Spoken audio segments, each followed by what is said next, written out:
Today, we're going to be talking about some of the most underrated FNAF fan games the community has to offer. From hidden gems buried beneath bigger releases, to incredible fan projects that somehow slipped under almost everyone's radar, these games deserve way more attention than they get. Some of these are every bit as good as the fan games you've already heard of, so let's get into it. Unknown FNAF fan games. Five Nights at Freddy's games that not many people have heard about. Obviously, there are plenty of these. This series has been around for almost 12 years, and the fan game community hasn't slowed down one bit on new releases. I personally love looking at random FNAF fan games in my personal time and finding unpopular ones that might be hidden gems. And a few months ago, I received an email from a dev with an early build of their game. I played it and thought it looked interesting, and recently I found out the full version was released. This game in question is called Jackie's Forest, a very interesting FNAF game to say the least, and that's all I'm going to say about it here. Stick around because I have my fair share of things to say about this specimen of a project, so let's waste no more time and dive into the world of Jackie's Forest. Alright, where should we start? If you said anything except night one to that question, then I hate to break it to you, you might be just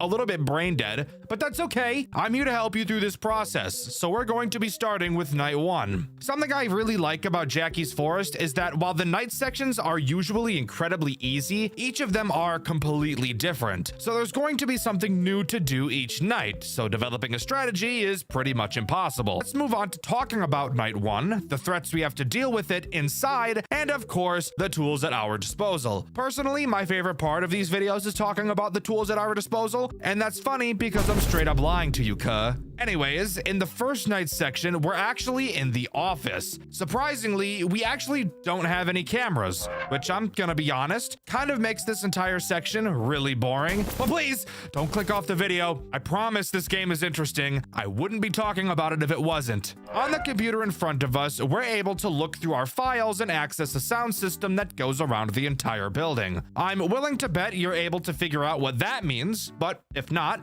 allow me to explain it to you. Before I can explain it to you, however, I do need to talk about the first threat that this night introduces, Maurice. And no, not the cool guy from Madagascar. Unfortunately, it's just a disgusting fucking pig-ass, fuck-ass skunk. This motherfucker right here really likes the sound of children. So while most people dress up as monsters for Halloween, Maurice has been dressing up as Jared Fogle. So I guess he also dressed up as a monster, but it's like a little bit different because, like, you know what, it doesn't matter. Maurice will slowly make his way to your office. Shining your flashlight on the door in front of you when he gets close will reveal his rapist homo thug black boy face. Don't be filming me, brother.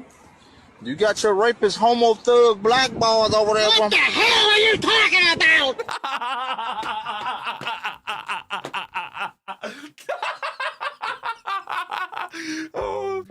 All you have to do when you see him is play a sound from another room in your control panel to lure him away. However, this is where I have to talk about a truly disturbing and butthole-ripping mechanic this character has. Do you guys remember the dreaded 1 in 7 from FNAF 3 with Springtrap?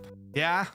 That mechanic that gives Springtrap a 1 in 7 chance to just ignore the audio lure? Yeah, well, Maurice has that too, except this time around, instead of 1 in 7, it's borderline 1 in 2, because this motherfucker does not move a goddamn inch, and I'm sick of it. The dev really thought, I know how I can make this character work. How about I make his entire mechanic just spamming a button until the player flips heads on a coin flip? Fuck him. But whatever. Once you eventually get lucky enough, Maurice will be dragged away. However, as I'm sure you could have guessed, that is not the only character active on this night, because if it was, this would easily be one of the most piss-poor sections from any FNAF game I've ever covered on this channel. So, who's the other little gooner we have to deal with tonight? Well, that would be Jackie, the character from the title of the game. You know, I always thought it would be pretty funny to make a FNAF game called Five Nights at whatever the fuck the name I choose is, and then never add a character with that name. Like,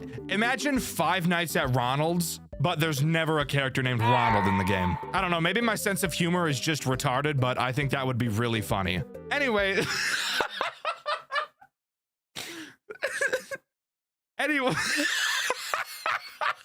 Anyways, moving on to what Jackie actually does. Jackie's goal is to attack you via the window on your left. You can flash your flashlight to that window to check if Jackie is there. However, Jackie will also just make a fuck ton of noise whenever she moves. Once Jackie gets too close for comfort, all you have to do is turn the power to your office off until you hear her leave. And then you're Bing chilling, which is a quote from Martin Luther King, I'm pretty sure. But one last thing to talk about is the fact that this night is not time-based and is instead task-based. So you know what that means? No actual tasks have to be done. You really just have to click a button and wait for a loading bar to fill up and then click another button. So it's really just fucking time-based with a task-based blanket tossed over it. But once you finish the waiting simulator, night 1 will come to a close. But instead of just moving on to night 2, we instead get to talk about a post-night minigame because this game has those too. And trust me, the thought of doing a post-night minigame definitely does not make me want to put a hamster in a sock and start whipping it around like a mace. In this minigame, we need to help a squirrel pack food for a picnic. Seems pretty simple, and simple it is. Our first options for food are a piece of cheese or a fucking boot. Let's think about that, you stupid retarded ass squirrel. Have you ever eaten a boot? No, those go on your fucking feet. Next, she asks us what we can eat with the cheese, and our options are crackers or a fucking broken CD. Dumb bitch, why the fuck? Dumb bitch, why the fuck do you even have a CD that's broken? What could possibly be the point of keeping something like that in your house, hoarder? Throw it away, trailer trash. Next up, we've got to add some fruit. So she asks us what kind of apple we'd like to bring to the picnic. Except instead of the options being Honeycrisp, Granny Smith, Gala, or whatever the fuck, the options are apple or apple core. Jesus Christ, bimbo bitch. An apple core? That was on your list of things to possibly bring? You're wasting my time asking me these dumbass questions. For fuck's sake, what's the next question? Let's just fucking get this over with. Next, we have to bring some dessert, and our options are chocolate or a fucking battery. I bet these bitches aren't even charged either. Just some dead ass batteries for us to shove up our ass. No, we're not eating batteries. Are you a baby? A stupid drooling baby? These questions are so simple, for God's sake. Next up, we get to choose a drink. And the options are an orange juice box or unlabeled broken ass bottle with who the fuck knows what in it. I'm just done, guys. This is making my head hurt. No fucking shit, we're gonna take the juice, you dumb bitch! I swear to God, intelligence is chasing this squirrel, but she's just so much faster. Hopefully, she doesn't ask another retarded question because just like Kanye, I don't like retarded questions. What? Please, next question. Please don't ask me any retarded questions. Now, where should we pour our drink? Are we serious right now? Are we actually so dead ass in this moment?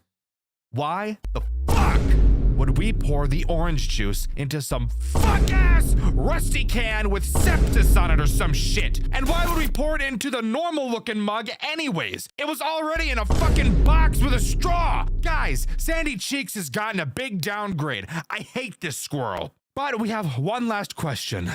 Please, don't be something stupid. Now the most important part. What is the core of all life forms? Oh. A computer chip or a pulsating brain. I don't really know why the brain is pulsating. They don't really do that. It's not a heart, but I guess I'll be picking that one. Cool. Anyways, then we go to the door to see our friends, but before we can leave, she says this. Oh, silly me. How could I forget? We're never getting out of here. So we're never allowed to leave the house. I'm stuck with this brain-dead rodent for the rest of time. Aye, gang, time to blow my shit clean off. But snapping back to reality, we do see a strange figure in the window. Not sure who that could be, but I'm going to take a guess it's probably this game's antagonist. With the minigame out of the way, we're safe to move on to night 2. With night 2 coming along, we appear to be in a new location. This time around being the maintenance room. Immediately, you'll notice your mother sitting on the table in front of us. Thank God that thing is made out of the incredibly strong material it is, because if it wasn't, you know damn well that bitch would have snapped in the middle like a twig. Anyways, we'll start talking about her in a second. To start, the way we complete this section is just by shredding a bunch of paper using the shredder in front of us. It's literally just another click and wait task-based mechanic, so really just a waiting game. You'll see in the top corner that we have 10 pages to shred. There are 2 characters attacking us this night, just like previously. However, before we talk about them, I want to talk about the fact that your shredder can jam. And if it does, all you have to do is slap it like I do to my kids when they talk a little bit too loud, and it'll go back to working as usual. Next, we have the wall behind us, which has a thermostat on it. Throughout the night, there will be several instances where you will need to change the temperature. Why do we have to do this? I have no fucking idea. Just accept it and do it, you little piglet.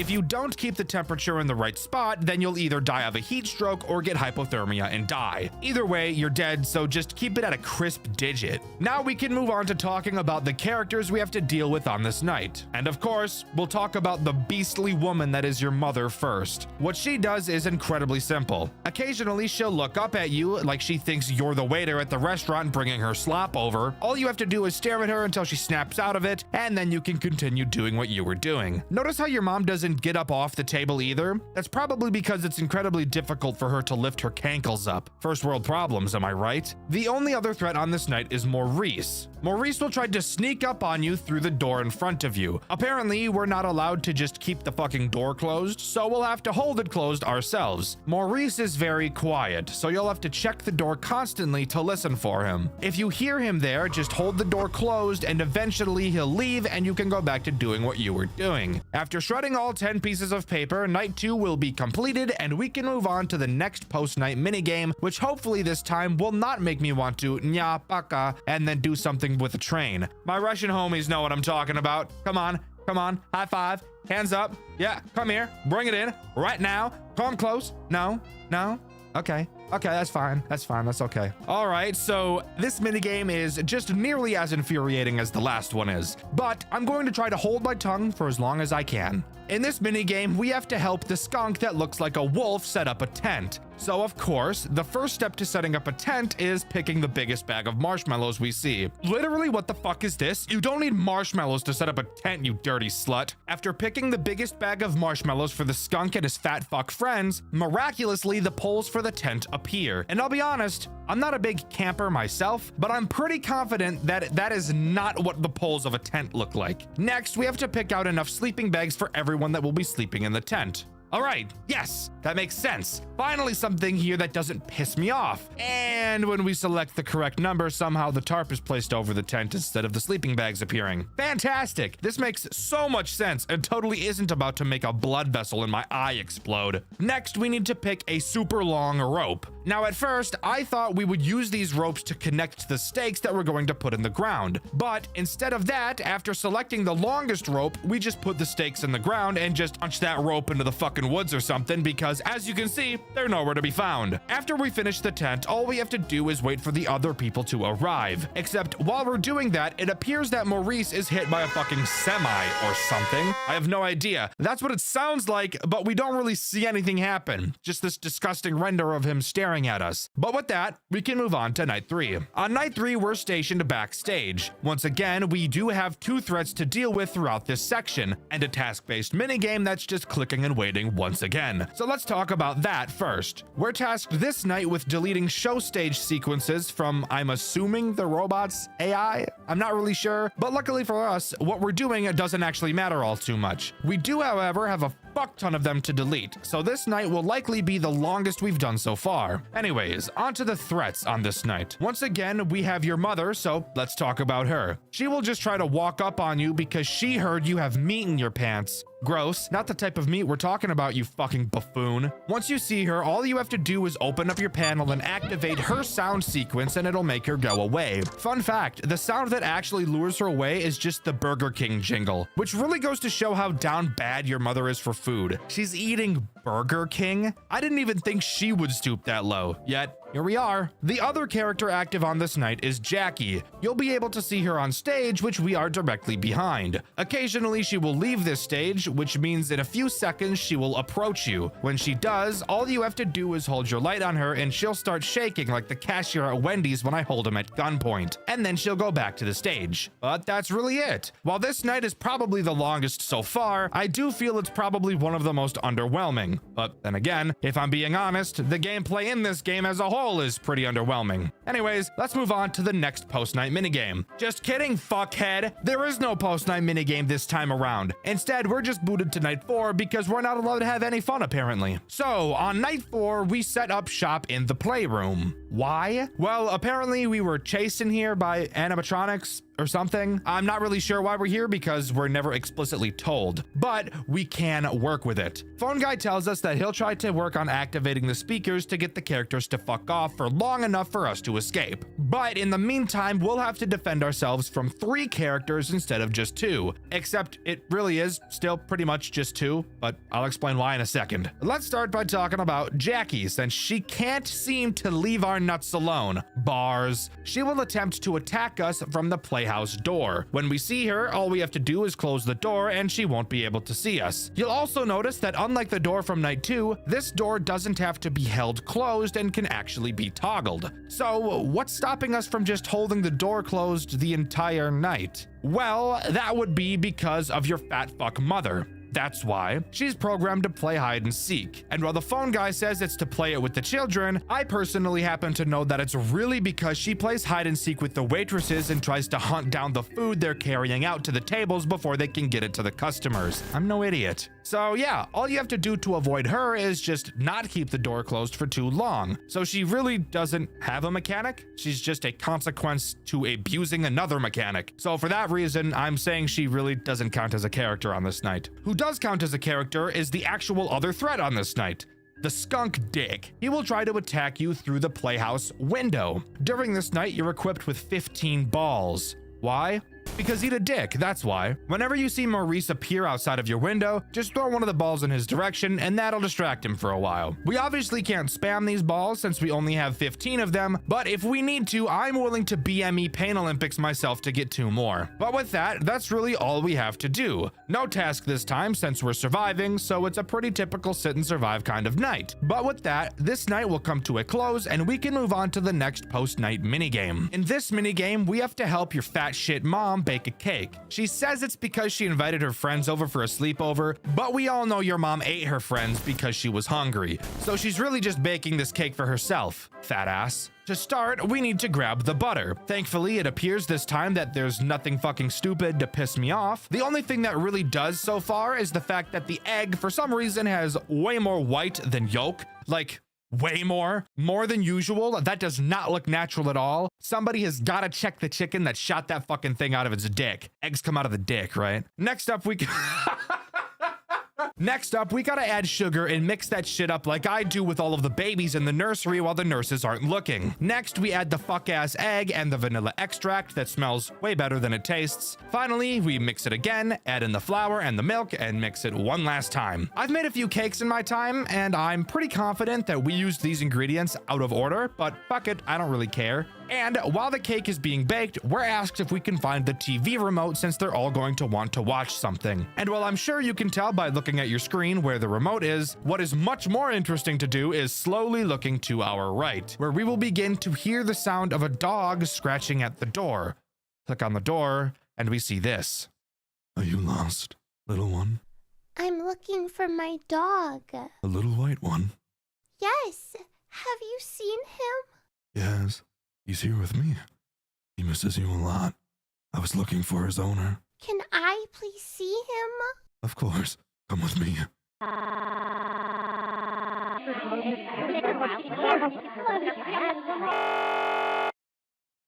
So, this dude in a rabbit mask 100% stabbed the shit out that kid, right? It's not just me thinking that? Okay, good. Just gotta make sure we're all on the same page because, and again, I'm no FNAF expert or anything, but I'm pretty confident he killed the shit out that kid. Anyways, with that, the minigame ends and we can move on to night 5. Night 5 takes place in the boiler room, and this night is something else. Let's just say that. And by something else, I mean by far the most anxiety-inducing night so far. Why? Not because of how hard it is, because it really isn't that hard at all, but instead because of how long it takes to make the two threats go away. Let's talk about it. The first threat on this night is once again, for like the millionth time, your fat as fuck bouncy ball looking ass mother. She probably heard that it was called the boiler room and assumed that meant that's where they boil the water for all the pasta she's forcing down her throat. That pig bitch. Literal pig bitch. When she approaches you from behind, all you have to do is hold the gate closed until she leaves. The other character, Maurice, is who makes my nerves ache like they're exposed and somebody clapped as hard as they could with them in between them. When he appears around from the corner looking at you all seductive like, all you have to do is turn to the massive valves in front of you and turn the smallest one at the bottom right. This will cause a whistling sound to play, which is supposed to scare him away. Except, here's the funny part. Do you remember how during night 1, he had a very large chance to just not fucking listen to the sound cues at all?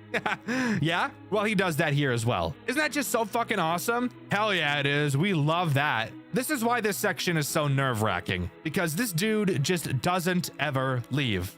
I love it. Anyways, on to what we actually have to do to complete this section. It's pretty simple. The phone guy will slowly read off different pipe colors in a specific order, and we'll have to turn the corresponding pipes in the boiler room in the correct order to complete the night. Very easy, but not so when the fucking skunk won't hop up off me. Once we get close to turning all the valves, you'll notice that if you turn around, the stupid squirrel will be present instead of your mom. Very weird, since as far as we were aware, she wasn't supposed to be showing up at this time, so why is she here?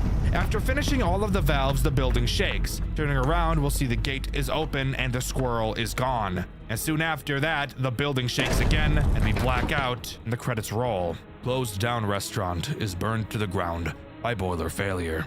Last night, the restaurant, Jackie's Forest, is burned down to the ground due to an explosion caused by a lack of maintenance of the boilers. The building had been abandoned on January of this year, and it was rumored that the explosion was caused by a lack of proper maintenance from the workers when leaving the building. One casualty was reported, as only one body was found in the remains of the building, crushed by rubble and burned to a crisp.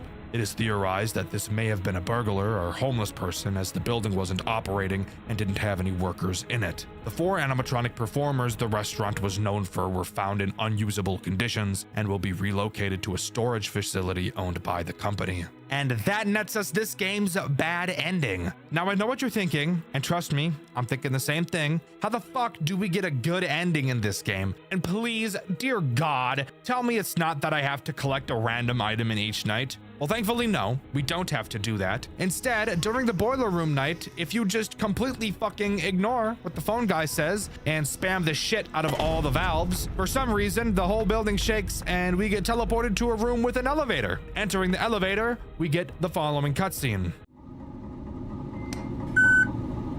Eddie, I told you to stay in the boiler room. What are you doing? You're in grave danger. You, can't leave the boiler room, much less go into the elevator while the building is falling apart. You have to turn around and leave now. I don't think you're listening to me. I said turn around. Go back to the boiler room. You are not supposed to be in the storage. Not only is it unsafe, but there is confidential stuff down there. You have to leave now.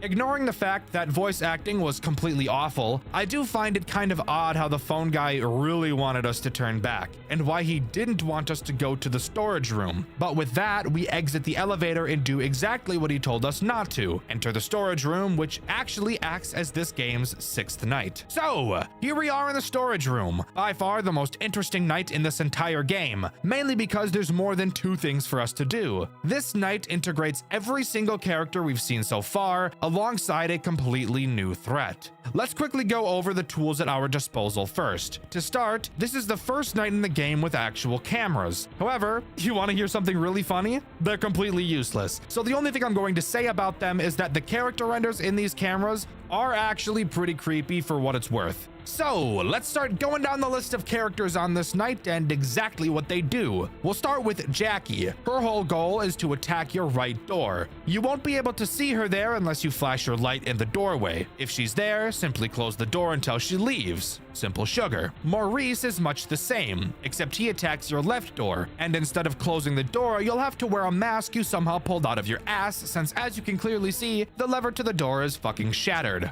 The next character to talk about is your pig bitch of a mother. She will try to attack the giant hallway in front of you. When you see her there, all you have to do is pull down the massive gate and she won't be able to get in. As you can probably tell, just because there's more characters in this night in no way means that this game gets any bit harder than it has been. But finally, we can talk about the brand new character on this night. I don't know its name because we're not told, but I'm just gonna call it the Prototype since I bet that's how uncreative its actual name is. Hey, recording Dxtr here. I went into the custom night. Its name is Nulls. So yeah, just keep that in mind. I'm going to keep reading it as Prototype since that's how I wrote it and I'm lazy, but just know it's Nulls. The Prototype has two ways to attack you, your left door and the hallway in front of you. For both instances of attack, all you have to do is put your mask on and it'll go away. This night is really fucking boring, guys, I can't lie. But with that, just survive until 6 a.m., which is much shorter than most FNAF games, and we get a new newspaper clipping.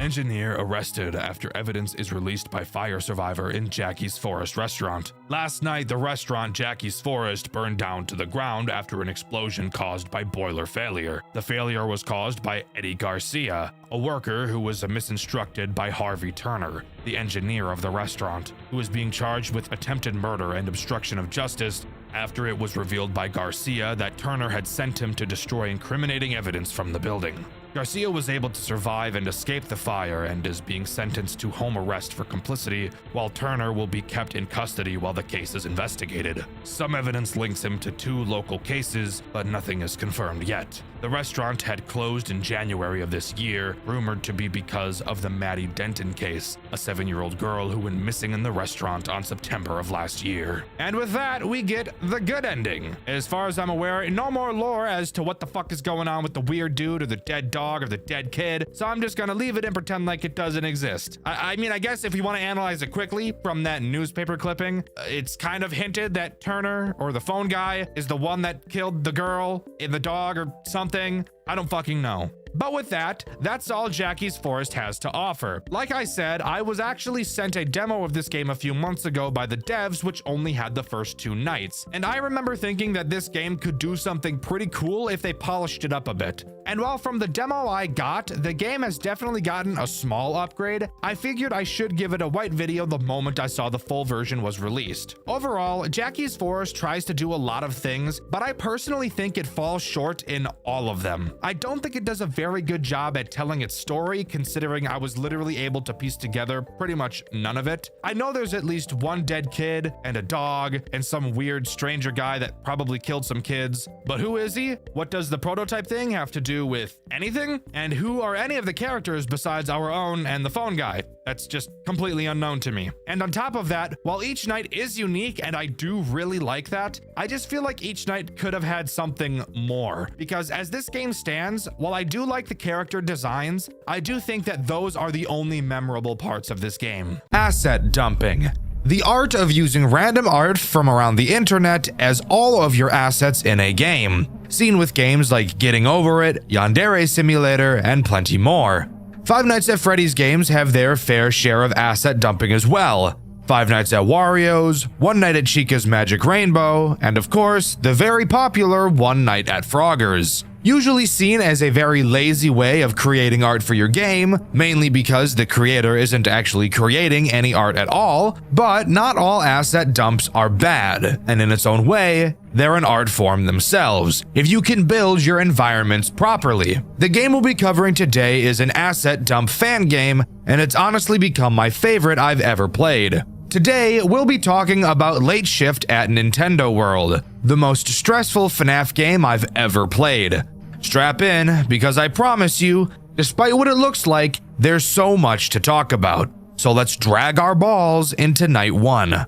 Night 1, where it all begins, and where you might already become overwhelmed by the amount of possible things this game is about to throw at you. To start, I love the visual style of this game. While yes, it is just the typical asset dump, there are so many references stuffed into this game, it's amazing.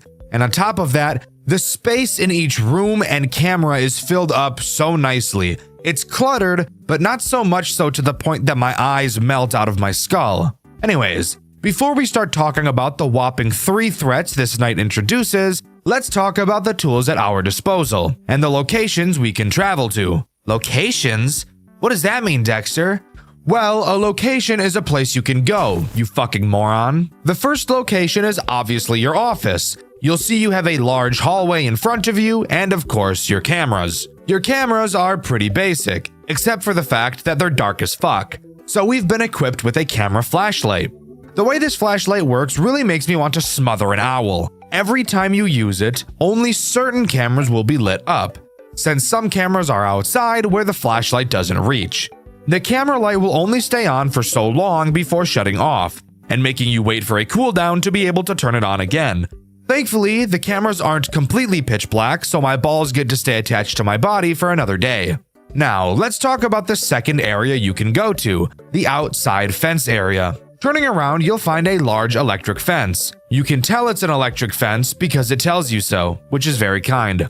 You can hold down a button to charge up the electric fence, and when it charges, the fence will be shocked. Pretty sure that's not how an electric fence works, but to each their own, I suppose. And finally, the last place you can travel is the back shed. The only thing you can do here is hold the door to lock it. While that may seem a bit eerie and intimidating, you'd be right. It really is. But worry not, I'll cover why this place is so important in a little bit.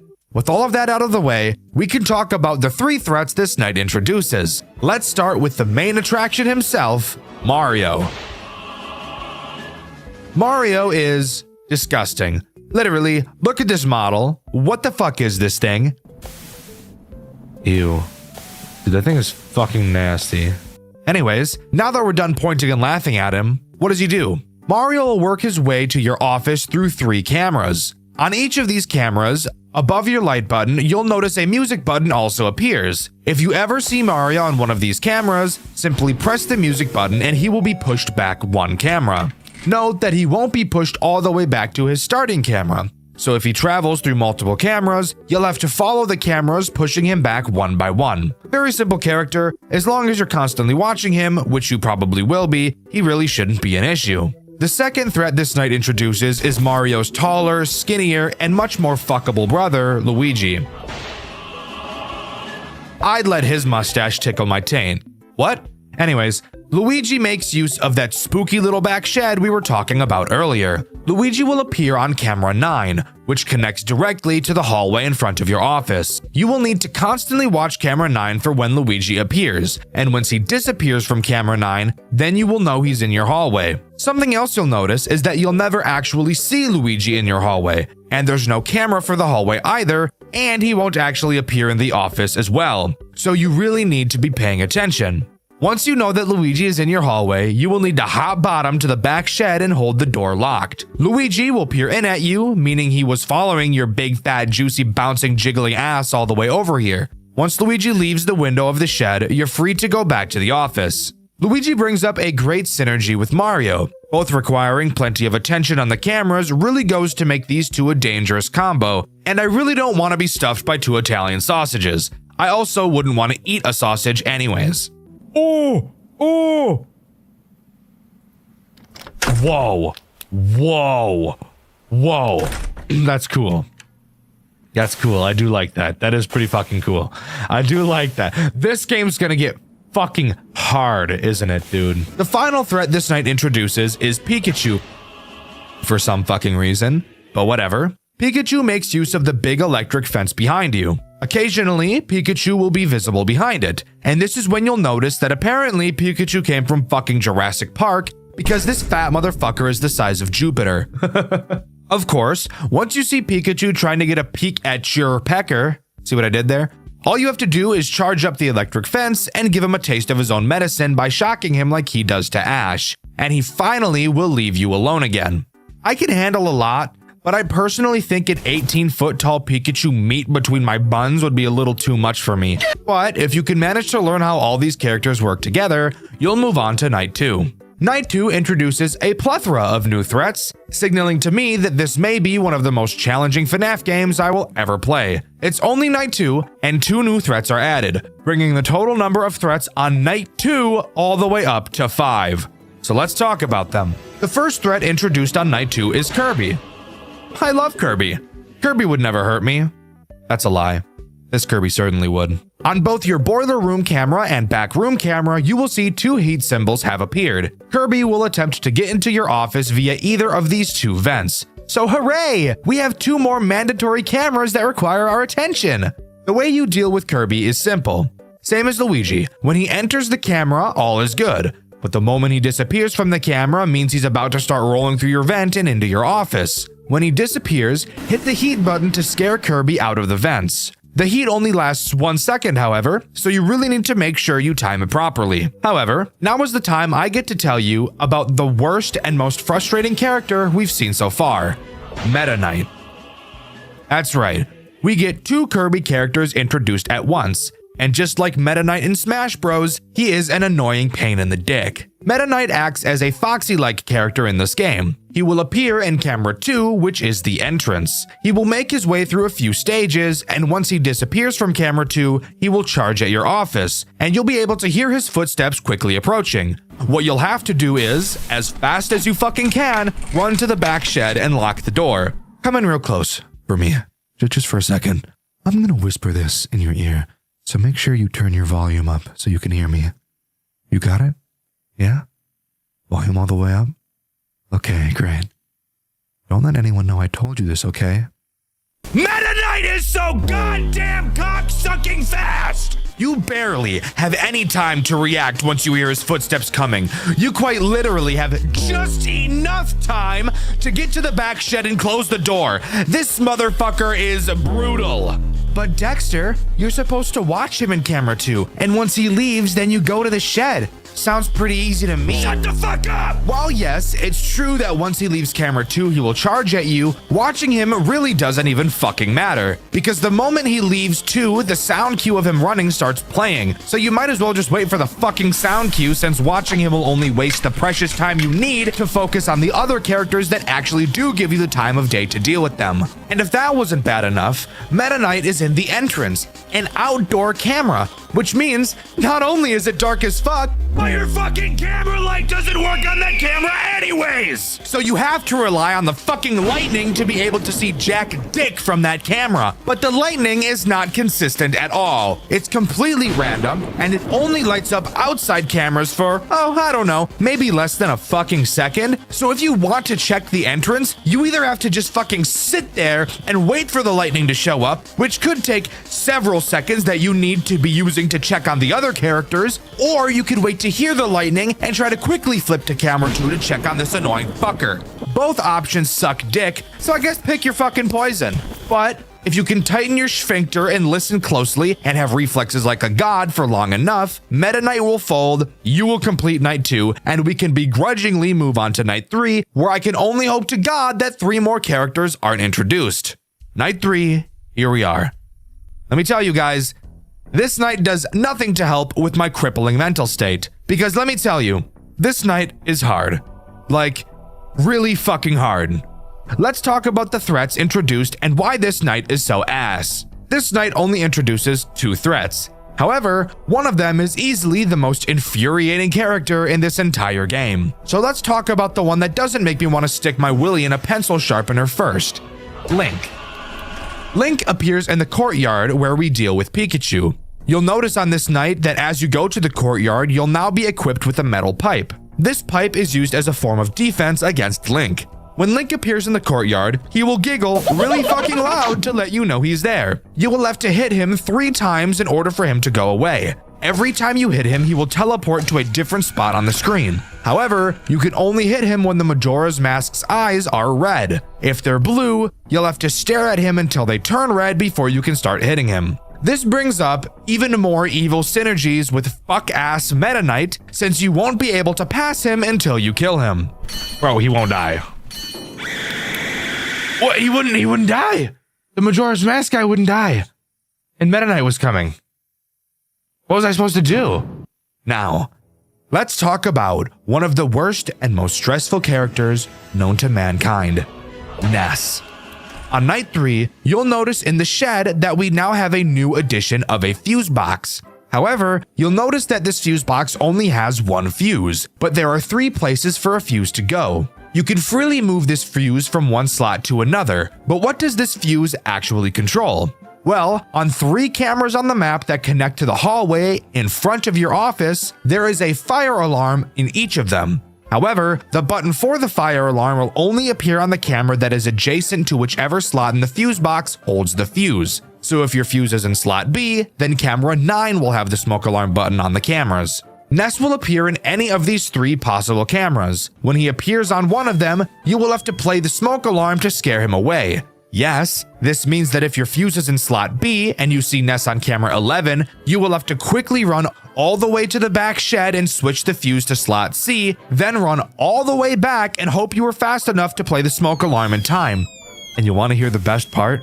Ness blends in with the background while the lights are off better than any other character in this entire fucking game. So have fun being able to find him. He also really likes to hide on the side of the cameras, so you'll have to spend even more time slowly panning the 3 cameras he can be in back and forth to really be able to tell if he's in one of them. Easily the character I died to the most, which you can see over on my second channel, Dxtr Black. I think I'm willing to say I hate Ness more than Meta Knight, honestly, but it's really, really close. Fuck Ness, he's a bitch. Night 4. Holy shit. I did not think they could make it any worse. And that's exactly what they did. Night 4 adds 3 new characters. Yes, I'm serious. They added 3 more fucking characters to this game, bringing the total up to like fucking, I don't know, 12? I'm not keeping track anymore. This is just insane. Before we start talking about the threats, Juniper, the phone girl, told us that there's an investigation going on. She doesn't tell us what it's about though, just says that the park might close soon for a while. She also does mention that some of the characters are starting to attack patrons during the day, so that bodes great for what they're going to do to us tonight. Speaking of, who are they? Well, let's talk about the smallest problem this night introduces, Fox Puppet. But it's really just fucking Star Fox. Star Fox has a chance to appear in the courtyard behind the fence. However, he is not a fan of being shocked by it, so if you electrocute him, he's gonna dive into your butt. Get it? Because foxes do that thing where they jump really high and dive, but he's diving into your... You get it, fuck me. When he's at your fence, all you have to do is spam your flashlight at him and he'll go away. Really not a big deal at all, and honestly, the amount of time you have to flash him is pretty forgiving. And you can even go to the back shed while he's standing there if you really want to, so in all honesty, he's not that bad. However, the next fuckhead we'll have to talk about is a pain in the dick, Captain Olimar. I'm pretty sure is who this is, at least. He will appear in the hallway in your office with 2 sets of eyes. I mention his eyes because they're very important to his attack. On night 4, a thermostat will become present in your back shed, and he directly correlates with this thermostat. When you hear him enter your office, which is signaled by some footsteps, you will have to look at his eyes. If both sets of eyes are red, you will have to run to the back shed and set the thermostat to hot. If they're both blue, set it to cold, and if one set is blue and the other set are red, then set the thermostat to mixed. After a few seconds, Olimar should go away. I don't think I need to explain why this is so horseshit to deal with, especially considering the amount of characters that require so much attention, so I'm not even gonna bring it up. Just know that I'm on the verge of peeling my foreskin like a banana. The final threat this night introduces, which yes, in case you forgot, there is still another threat to throw on top of all this bullshit, is Samus. Samus will enter your office through your hallway on either side. The cameras in which she will try to enter from will now be equipped with a lock button. They're not toggleable and must be held to hold the gutters shut. When you see Samus in either of these cameras, simply hold the lock button shut for a few seconds and she'll run away. Ironically enough, even with all of these threats active, Ness is still the character that has caused me the most suffering throughout this game. He is easily the most frustrating threat of all time. I've also died to Luigi a decent handful of times at this point, just because of how easy it is to forget about him. There is surely no way this game can get any harder. Right? It got harder, so let's talk about it. The phone call from Juniper on this night has her talking about how I shouldn't come to work tomorrow and that I'm stupid for clocking in today. That we agree on. I'm not really sure why I'm here. Apparently things are getting super dangerous, so that's awesome. There's a new threat on this night who doesn't like bright lights. So Juniper said she's changed out our camera lights. Great. Hopefully they're better now. They're worse. Oh, so very worse than they were before. Now, instead of having the brightness on the cameras for a few seconds and having a long recharge time, we now have less than a second flash of light and we get a faster recharge time. This is worse in every single conceivable way possible. Dude, this new flashlight thing, fuck this.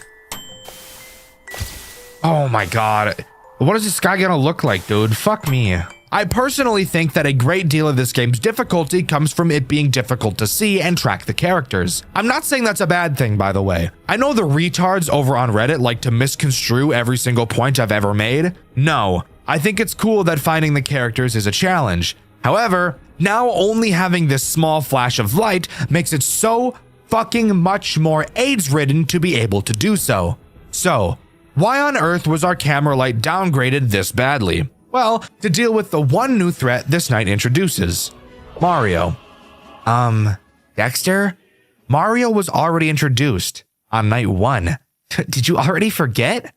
No, dear viewer. I did not forget that. There are just 2 fucking Marios now. Why not? Fuck it, right? Why not add another existing Nintendo character? Why Mario again? I have no fucking idea. I don't really understand the thought process here, but we're just gonna shut our fucking mouths and roll with it. This Mario is easily the most stress-inducing character we've seen so far. More stressful than Ness, more stressful than Meta Knight. Occasionally, throughout this night, you'll hear Mario say, Wahoo. And that just means bad news for you. Do you want to take a solid guess as to what you have to do when you hear this sound cue? Go on, go ahead. Guess for me. I've not really complained about any of the mechanics introduced so far, as I feel each of them are pretty unique and offer something of substance to the gameplay loop. So come on, tell me what you think this game is about to do to me. Come here, come here, come here, come here, guess! Guess, you piece of shit! Guess what this game did to me! You have to go find Mario on one of the cameras at random and flash him with your light. I'll find them on the camera mechanic again! How many videos in a row have we had this on this channel? I don't think there's ever been a video where this dog shit cock-sucking mechanic wasn't present! And that's not all. No.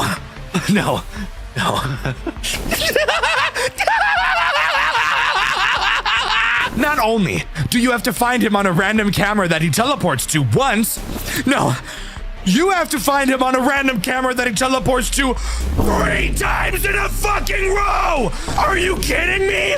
Most characters in this game only have you deal with them once or twice throughout the night. Mario? At least fucking 3! You have to find this motherfucker on a random camera, while timed, by the way, and dealing with every other character at the same time a whopping 9 fucking times! Fuck! Fuck! Ah! I can't fucking handle this shit! This is too much for my brain to handle! Over 10 fucking characters to deal with at the same goddamn time! And all of a sudden I'm in with this bullshit! This game is shoving carrots in my ass like some Bugs Bunny shit! What the fuck is wrong with you? Give me another character that forces me to go to this shit! I don't give a fuck! Not another! Find them on the fucking camera character! You've gotta be fucking me in my rear! Go find my dick! Go find my ass! Go find my balls! Go find my taint! Go find my tits! Chop my penis into 10 fucking pieces and throw each piece onto a camera and go fucking find them all! Fuck you!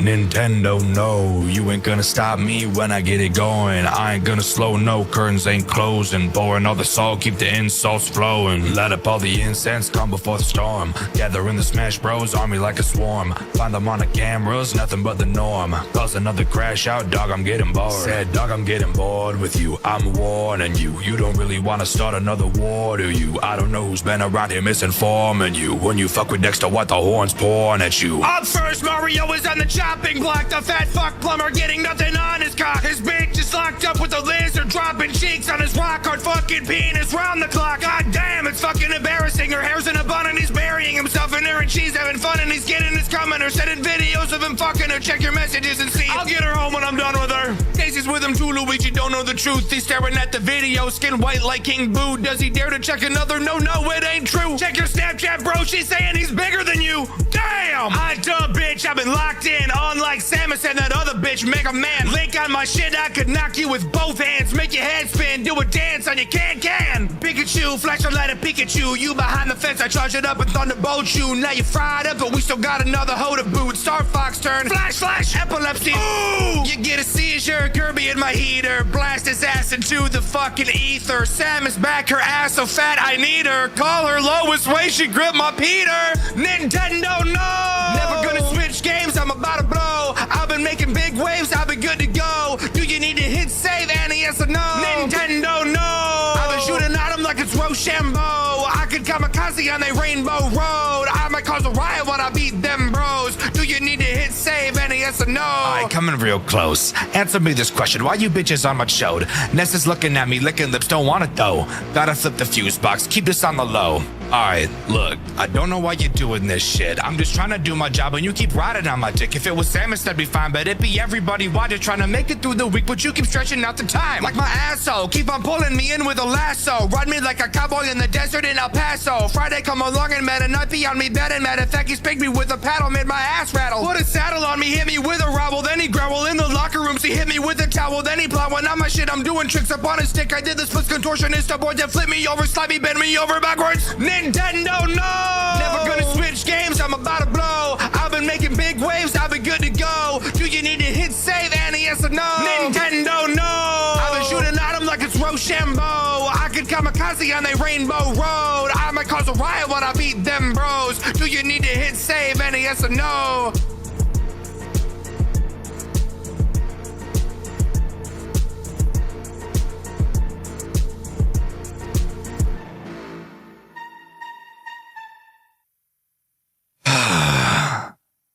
Well, glad I got all that out of my system.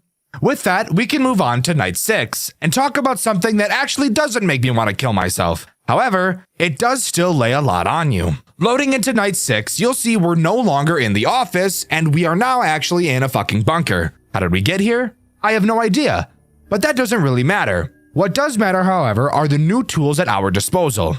However, me explaining all of them to you right now will not be very helpful. So I'll quickly explain the general tools, and then we'll talk about the character-specific ones as we learn about said characters. Obviously, we have our cameras, pretty self-explanatory. We also have 3 entrances to our office, the big hallway right in front of us, and 2 doors to our left and right. These doors can be closed remotely through the cameras, but you have to slowly charge them up before they can close, and only one can be closed at a time. Also, at any time we'd like, we can cut the power to our office and be left in complete darkness with our thoughts, like me late at night questioning what I'm even doing anymore. But this isn't a therapy session, so let's continue. What about the threats introduced on this night? Given the fact we're in a different location, it has to be different characters, right? Well, that would actually be correct. However, one of the characters is a repeat. Remember that one Mario that I really didn't like from night 5? I know I was pretty subtle about it.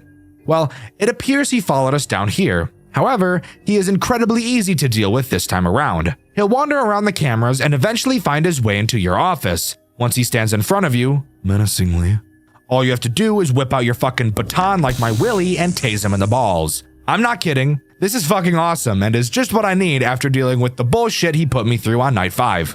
The next threat introduced on this night is Mega Man. He is also pretty simple. He will try to enter your office through your left or right door. When you see him in that door's respective camera, simply charge up that door and seal it shut. Once he bangs on it, you're free to open the door again. Next, we've got to talk about the Villager. She confused me quite a bit during my playthrough, which you can see over on my second channel, Dxtr Black. She will enter your office through any of the 3 possible entrances. Her rules state that once she enters your office, shut the lights off until you hear her run away. So tell me, what do you think that means? If you answered, wait until she appears in your office like Mario, then cut the lights until you hear footsteps, then turn the lights back on and continue, then you'd be completely fucking wrong, because she actually never appears in your office at all. You cannot see her when she's inside of your office, even if she is literally there. So, how are you meant to deal with her then? Well, you'll have to carefully track her on the cameras. When she enters camera 8, 7, or 6, her next movement will be into your office. So if you see her on one of those cameras and then don't see her anymore, that means she's currently in your office and you need to cut the lights. The best part? If you have the left door closed and she goes to camera 6, indicating that she will be entering your office through the left door, even if it's closed like we've already established, she'll still be able to enter your office through that door. Isn't that just amazing? Anyways, I could point out the nuances all day long, but that's not what you're here for. The final threat introduced on this night is Andros, a character I've legitimately never seen before in my entire life. I've been able to recognize each character so far, even if I haven't played the game they were from, like Star Fox, for example. But Andros? What the fuck is even that? Okay, I just looked it up. It's the main antagonist of Star Fox. Crazy coincidence that I just mentioned Star Fox and that I've never played it. That would make sense as to why I didn't know who this was then. Anyways, what does he actually do? Well, in my opinion, he is the most annoying character on this night. He is completely invisible on the cameras, and if he ever gets into your office, you die. In order to track him, you have to use the camera's built-in motion detectors. However, something really interesting about these motion detectors is that they're a piece of shit. Every single camera has the motion detector button. However, only one of the buttons on the cameras will work at a time, at random, and every few seconds, which camera has the working button will switch randomly. Meaning that, even though there's no character on this night that has a find them on the camera mechanic, these fucked up, morbid devs somehow find a way to work that bullshit into the fucking UI! What the fuck are you doing to me? I need to relax. I can't scream anymore. Breathe. How do we deal with Andros? Well, when he is on either camera 8, 7, or 6, you will have to use your heater on whichever camera he's on. Using the UI on the cameras, you can select which camera the heater targets and then blast heat into said camera remotely. Doing so will scare Andros away. Now, that's all of the characters this night introduces. However, there's still one more very important thing I've neglected to mention. Unlike every other night present in this game, Night 6 has a task-based completion system rather than a survival-based one. So that bodes the question, what is the task we have to complete?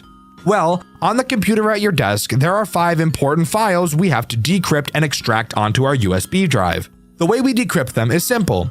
Several strings of 4-digit number codes will appear on the monitor, and all we have to do is type them in. Type in several 4-string digit codes without messing up in a row, and trust me, it'll feel like you'll have to do this a billion fucking times, and you'll download one of the files.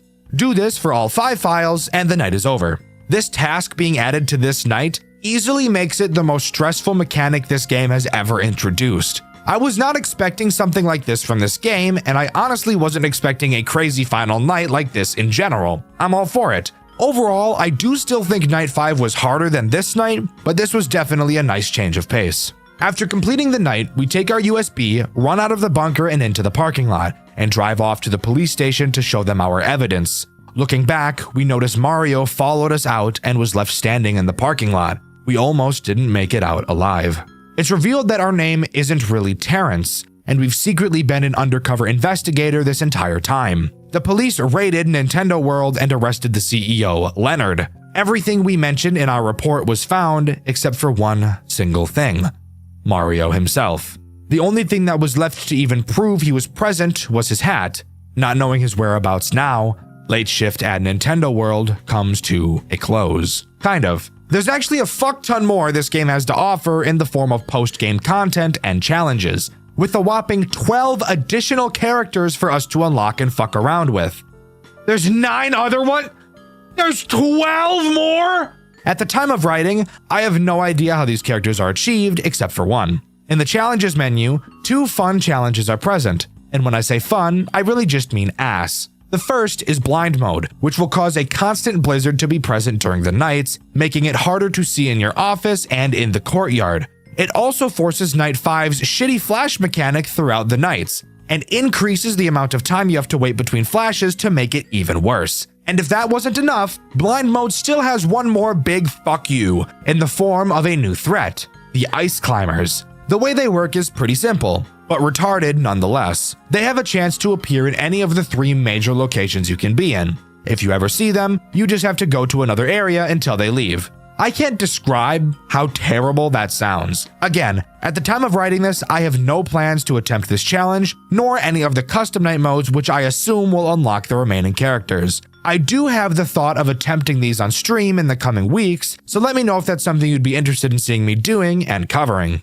Overall, I think Late Shift at Nintendo World is actually amazing. While I did find a lot of the characters annoying and stressful, the overall gameplay loop is very satisfying to nail down and will leave you feeling like a badass as you complete it.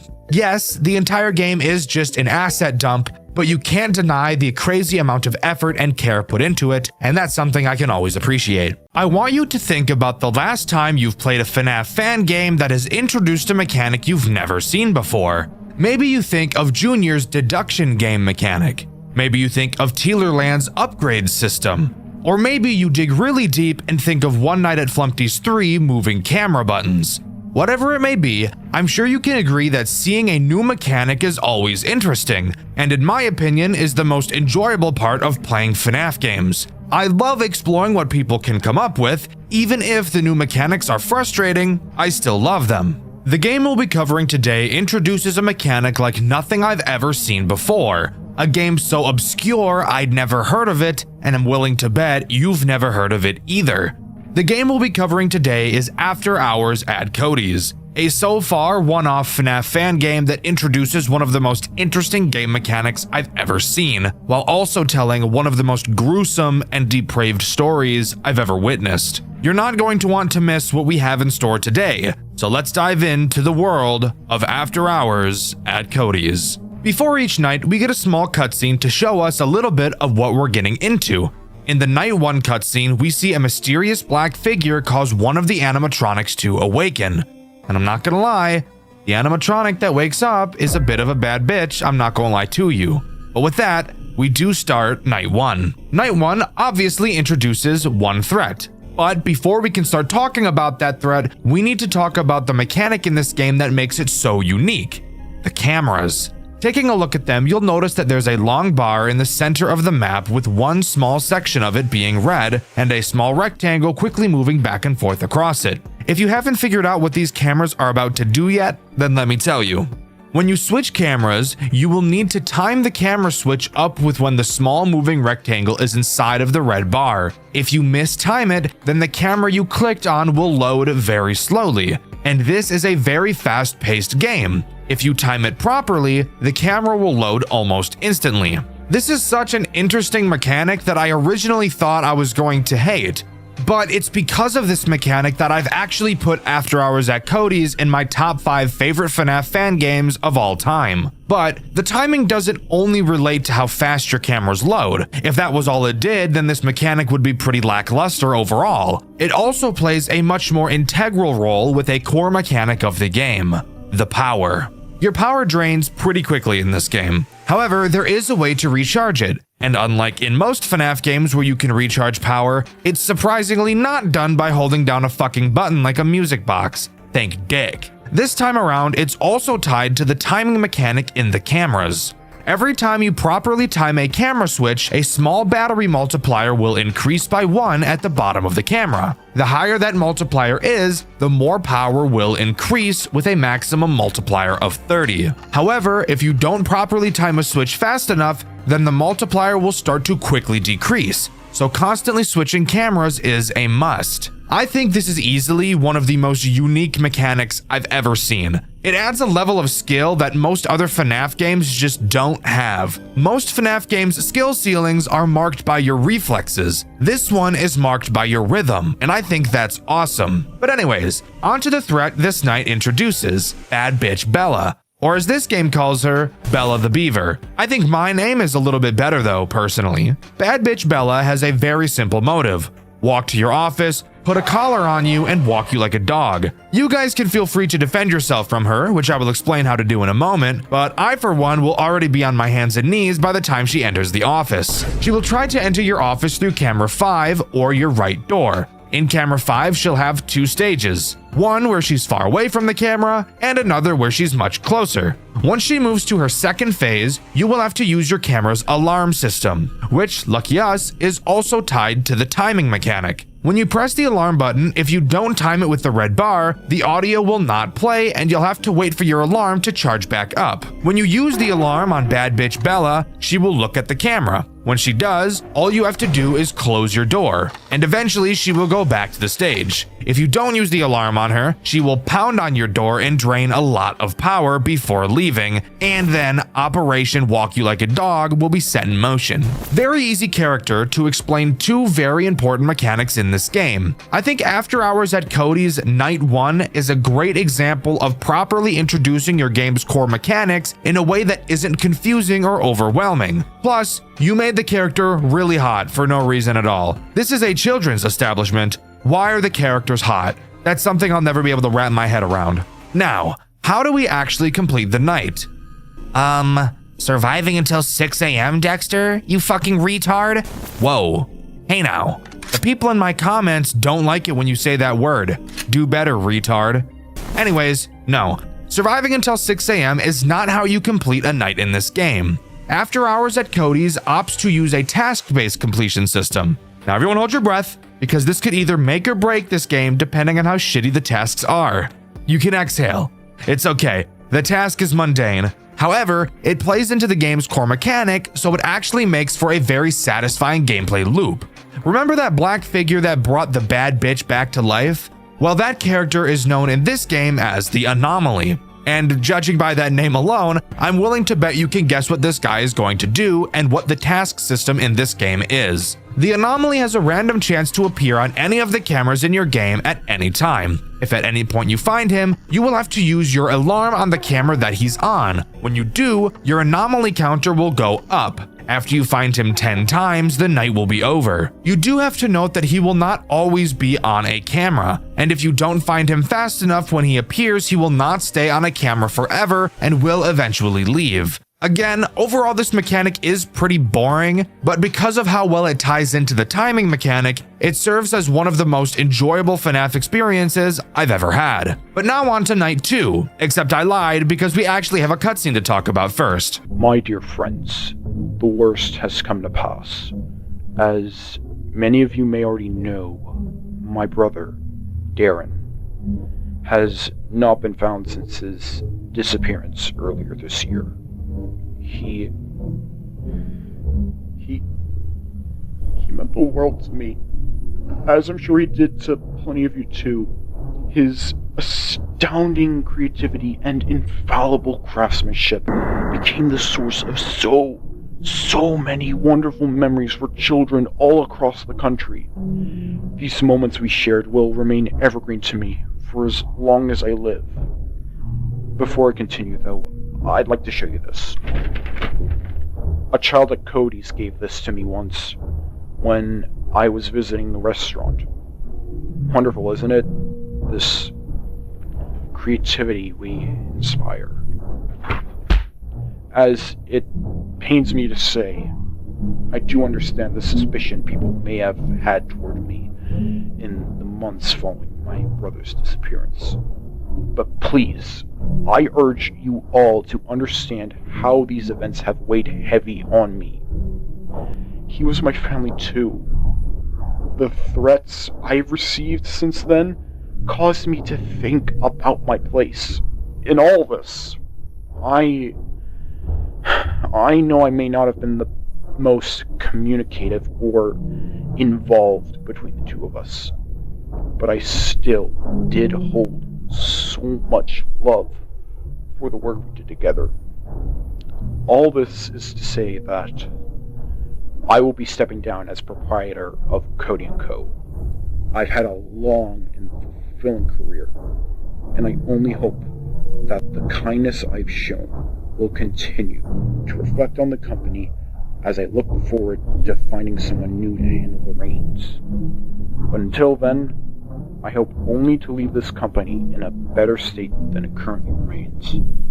If my being a part of this only serves to obstruct the joy and wonder that my brother and I wish to impart, then perhaps it is best if I step down and let the magic live on without me. Thank you for everything.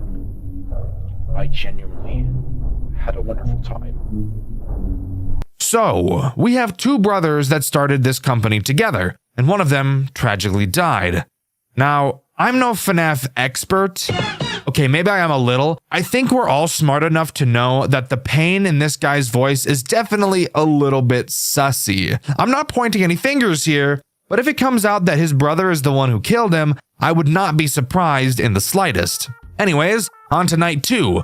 By the way, if you were curious as to how this game explains the anomaly, well, the phone guy blatantly tells us that we're ghost hunting. Everyone that works in this building knows about this thing and what it can do, and we were more so hired to remove it. If I signed up for a night watch job and got told that, I would walk out of that building before the poor bastard could even hang up. Night 2 introduces one new threat, Morris, who also introduces the last major mechanic this game has to talk about, the curtain behind you. I haven't actually mentioned it so far, but yes, you can turn around in your office to find a curtain.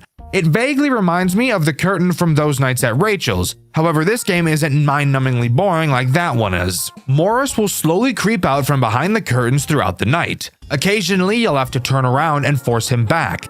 However, unlike most curtain mechanics like this, it isn't just pulling them closed or holding your light on it. After Hours at Cody's needs to get a little bit quirky. Introducing probably the most frustrating mechanic in the entire game. Next to the curtains, you'll see 4 buttons. Each button has a color. You might be thinking, Dexter, I'm looking at them and not a single one of them has a color. Well, you see, dear viewer, that's what I thought too. However, no, they do indeed have a color. You just can't see which color each button is until you press it, which I think is very stupid. Morris has 5 phases before jump scaring you. The first phase is the phase you'll mostly see him in. All you'll be able to see is his nose. This is the furthest back that he can be, so if he looks like this, you're all good. The next 4 phases each correspond to one of those buttons. So depending on how close he is to ganking you, you will have to select the correct colored button and then flash your light on him to make him go back to phase 1. What do the buttons mixed with the flashlight have to do with sending him back? I really have no idea. And in all honesty, I think this is easily the weakest part of the entire game. But that's not where my frustration with Morris ends. No, not at all. Believe it or not, turning around in your office can be a frustrating experience for literally no reason whatsoever. How, you might be asking? Well, I'd be more than happy to explain it to you. Let's say you're facing towards your doors. Bad bitch Bella is at your door, so for now, the door is closed. While this door is closed, apparently Beth, the name of our player, gets fucking glued to the goddamn ground and is unable to move an inch. Because if either one of your doors are closed, you will be unable to turn around to check on Morris. How does this make any sense at all? It literally fucking doesn't. And that's not all. It gets even more frustrating. Let's imagine you're facing Morris. You press a button and flash your light to send him back. Now it's time to turn around and start filling up our power in the camera again. But uh-oh, fucker! You forgot to press the button you already fucking pressed. Because if any of the buttons are currently toggled on, you can't turn around. Why? Who the fuck knows? I love this game a lot, but holy shit, this is one of the most retarded things I've ever seen. It doesn't make any sense at all. Well, whatever. It's frustrating. It's stupid, but I didn't let it ruin my experience with the rest of this amazing game. Speaking of, let's move on to the post-night 2 cutscene.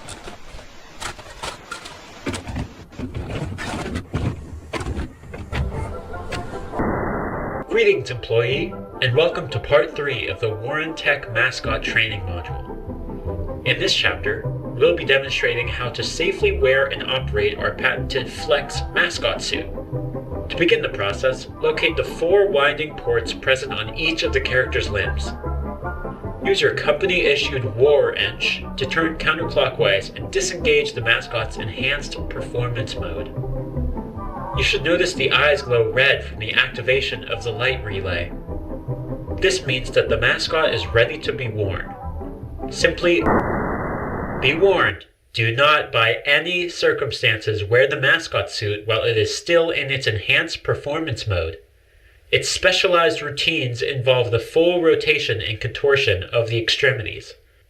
Should you be caught in the suit during the performance of one of these routines, do not panic.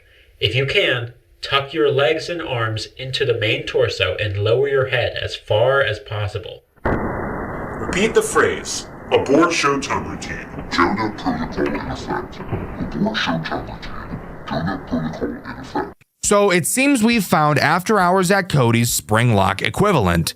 And in all honesty, I think it's way more brutal than the spring lock suit could ever be. Imagine being locked inside of that clown suit, only for the arms and legs to start twisting, breaking your bones, ripping your tendons, and contorting your bodies in ways it was never supposed to bend. This is easily one of the most terrifying ideas I've ever seen in a FNAF game before, and I'm all for it. Night 3 introduces one new threat, Jack the Jackal. He acts as this game's Chica, being a borderline exact copy of Bad Bitch Bella, except she's a 10 and he's like a 4 at best on a good day. As I'm sure you could have expected, Jack does the exact same thing as Bella, except he attacks camera 6 and your left door instead of your right. The same system and rules apply to him. He has 2 phases on camera 6. Once he's in his second phase, use the alarm on him and close the door until he leaves. Simple sugar. We've dealt with this before, however, it does add a decent deal of pressure in combination with what we already have. The cooldown for the alarm is relatively slow, and now having 3 consistent problems we need to use it on, it could easily start to get out of hand fast. Not to mention having another door character which could prevent us from turning around to check on Morris. This game can get stressful, but I honestly think that's one of the most enjoyable parts about it. Clocking out? Okay. Have a good night then.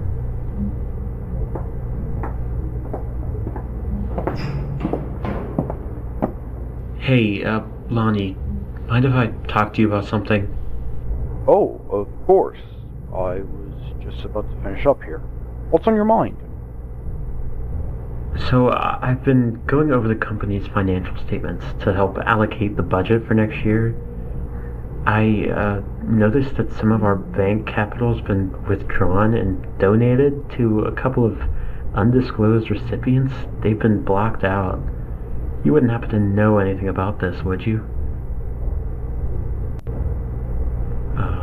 Okay. If you don't know anything about it, I'll just go ask Cynthia. You won't get anything of value out of her. I made those withdrawals. Alright, that's fine, but let me know next time. Given how much was spent, I don't have enough money left to fund my R&D for the new mascots next year. We need to focus on improving the restaurant before doing anything like this, okay? Anyways, who were the recipients anyway?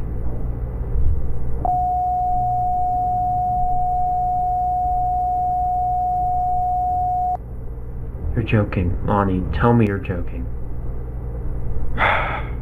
Quite the opposite, I'm afraid. Unbelievable. Unbelievable.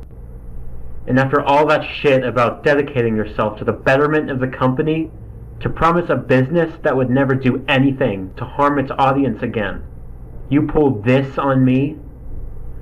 Look, calm down. I can explain. No, you can't explain shit. You may put up a face to get them to tolerate you, but I'll be damned if you ever gave a shit about the kids. I'm the one working my ass off out there to cover for your mistakes. I said calm down! Don't even start with me. Your pitiful self-righteousness is pathetic. Do you not remember the hole I dug you out of? You owe every part of the success to me. I made this company, and I made you. Don't try to push superiority onto me when you're the one who crawled to me, begging for my help all those years ago. What I do with my company's funds is none of your business. Do what is asked of you before I decide you're no longer needed. Fine. You made your point. Glad we came to an agreement. Be seeing you. Whatever. So, the brother Lonnie, who we heard in the Night 1 cutscene, has been spending company money on something shady. The exact contents have been redacted, but judging from Daryl's reaction, it's not good news. We also have a pretty big argument about money here, And if we're still rolling with my theory that Lonnie had something to do with Daryl's death, money is one of the most common reasons for murder. Again, not necessarily pointing any fingers. Okay, that's a lie. Yes, I am. There's no way in fuck Lonnie isn't the reason Daryl died. But I guess only time will tell. Night 4 introduces the main attraction himself, Cody. Really shitty name, by the way. The only Cody I like is this gay guy who wears a lot of blue and has some yellow ass teeth. Anyways, on to what Cody from the game does. Cody's main goal in this game is to absolutely rail your power supply. There are 2 cameras which have breaker boxes in them. They must be female because Cody really wants to break their boxes with his big fat patty whacker double-decker robo dig. When he's in either of these cameras, he'll have 2 phases. One where he's just kind of chilling there, and the other where he's having intercourse with said breaker box. When you see him doing his thing with his big fat patty whacker double-decker robo dick, use the alarm on his camera to scare him away. If you don't, obviously your power is going to disintegrate like the cells on my testicles when I accidentally place them on the stove. So, here we have yet another character that requires us to use the alarm system. Can you start to see how this game could become stressful? Especially considering that our alarm has a pretty long cooldown time in reference to the amount of characters that require its use. Yeah, it can become a bit much at times, but in all honesty, I never felt like this game was unfair. I never felt like there was even an inkling of RNG. This game is so fun. You guys really need to check it out, or check out my full playthrough over on my second channel, Dxtr Black.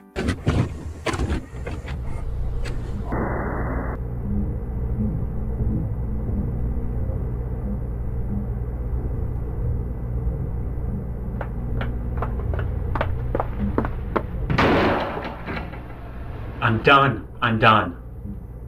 Just what is the meaning of this? I can't keep covering your ass. I've just about had it. I've been trying to keep the magic alive for years at this point, but everything you've done has just thrown a wrench in every plan I've had. Every single time I was at the cusp of making something good for our audience, you've pulled the rug out from under my feet.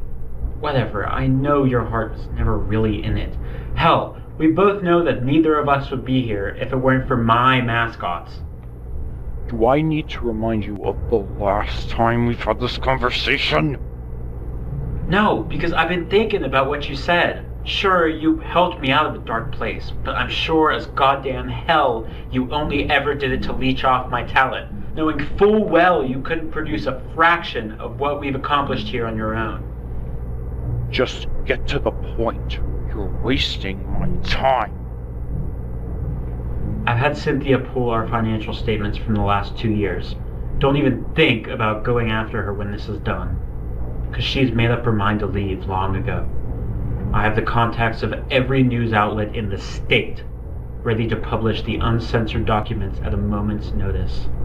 What? Are you dense? Don't you realize that this is gonna spell the end of you too? I do. Besides, however this turns out sure as hell beats trying to steer a ship that's been sinking for years now. So I'm gonna give you 2 options. Walk away now and forsake your every stake in this company, or take the fall with me and lose everything anyway. You belligerent, unthinking fool! You really haven't changed at all, have you? Still the over-emotional disaster of a child you've been since we were kids. God, it's no wonder Mom and Dad gave up on you so damn easily. You know what? Do your worst. You won't get anything out of me. Then I guess you made your choice. God damn it, Doria, get back here! This isn't something you just decide! I've told you, my name is Daryl. Goodbye, Bonnie. No, this can't be happening.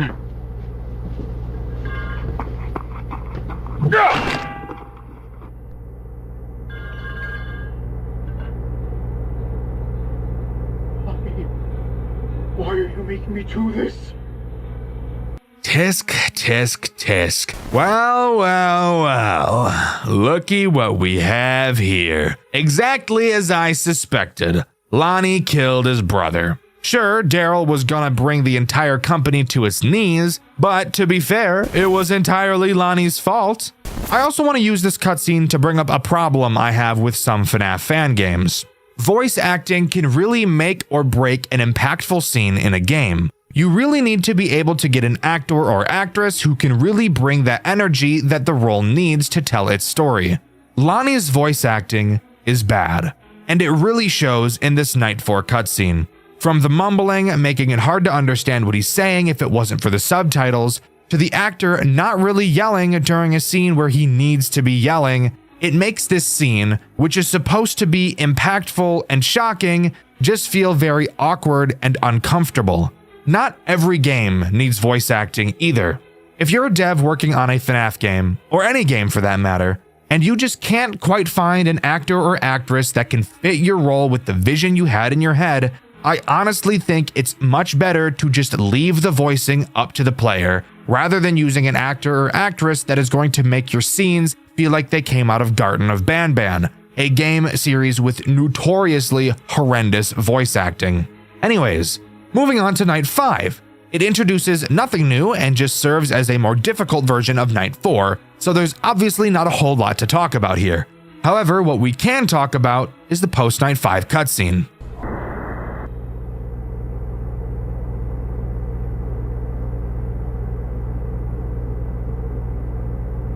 Hello? Oh. Hello?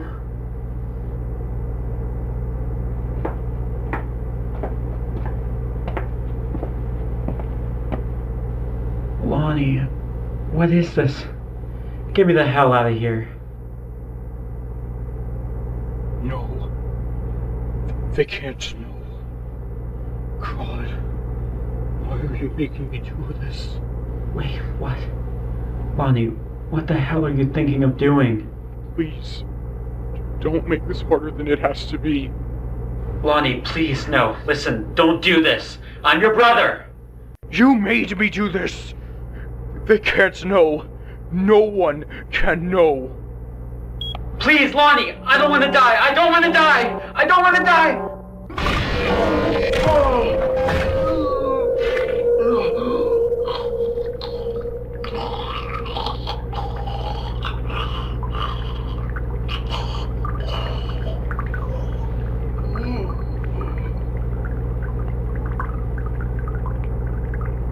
Now, no one will know. I'm sorry, Daryl. So, Daryl was killed via the Flex clown suit, this game's Springlocks. It's not often you see someone other than the villain in a FNAF game fall to one of these traps. I was definitely shocked when I first saw this, and you can see my reaction to it over on my second channel, Dxtr Black. Truly one of the most brutal death scenes I've ever seen come out of a FNAF game. Except this time around, it didn't happen to someone we wanted it to happen to. Night 6 introduces this game's final 2 threats, and one of them is obviously the clown, Klaus, acting as this game's boss fight night. Klaus acts as every character we've seen so far, and that includes the anomaly. Klaus can attack both of your doors, can try to break your breaker boxes with his big fat patty whacker double-decker robo dick, and is the anomaly you have to find.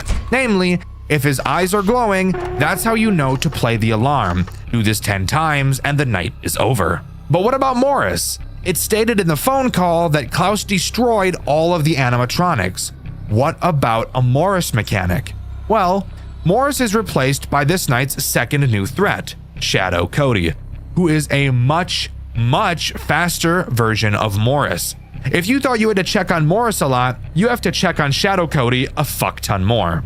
This night is intense. Klaus is fast. He will be moving around your cameras, attacking you very quickly. And in addition to the incredibly aggressive Shadow Cody, it really serves to test the limits of your skills and your timings, easily being one of my favorite nights in this entire game, and being one of, if not my favorite boss fight night in any FNAF game I've ever played.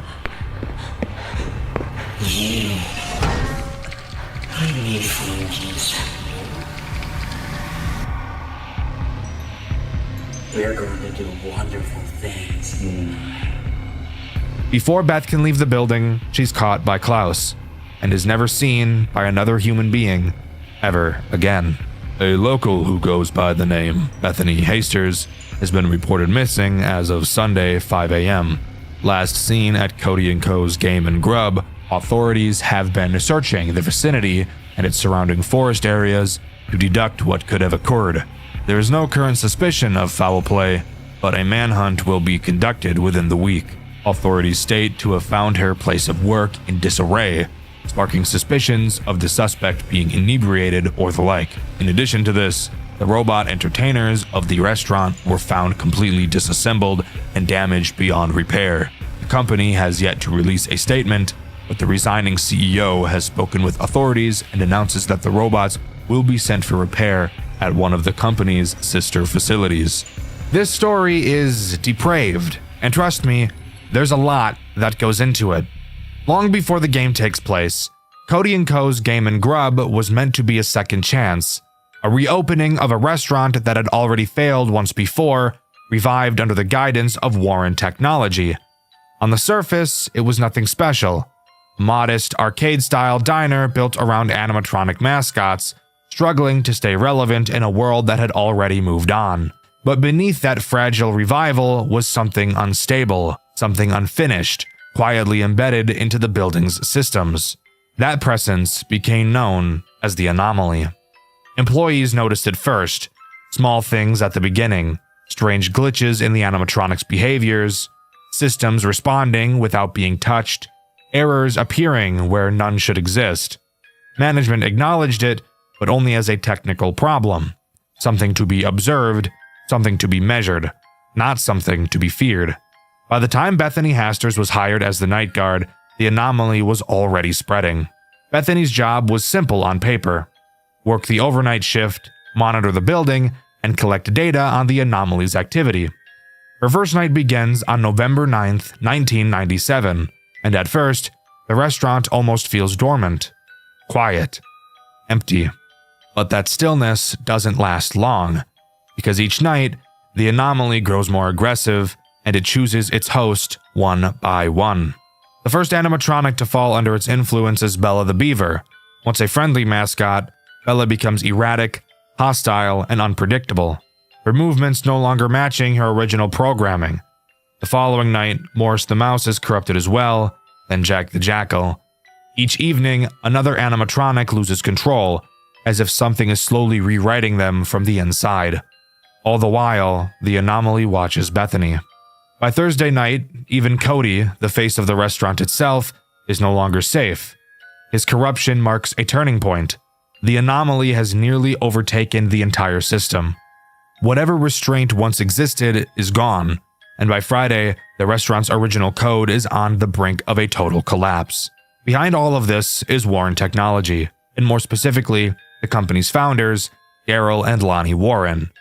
Years earlier, Daryl had been responsible for developing advanced animatronic technology, including a dangerous experimental suit known as the Flex suit. At some point, Daryl was betrayed and trapped inside that suit. Whether intentional or negligent, the result was the same. Daryl never escaped, and what remained of him became something else entirely. The anomaly. On Friday night, Lonnie Warren lies about a meeting, betrays another employee, and secretly releases what remains of Daryl from backstage confinement.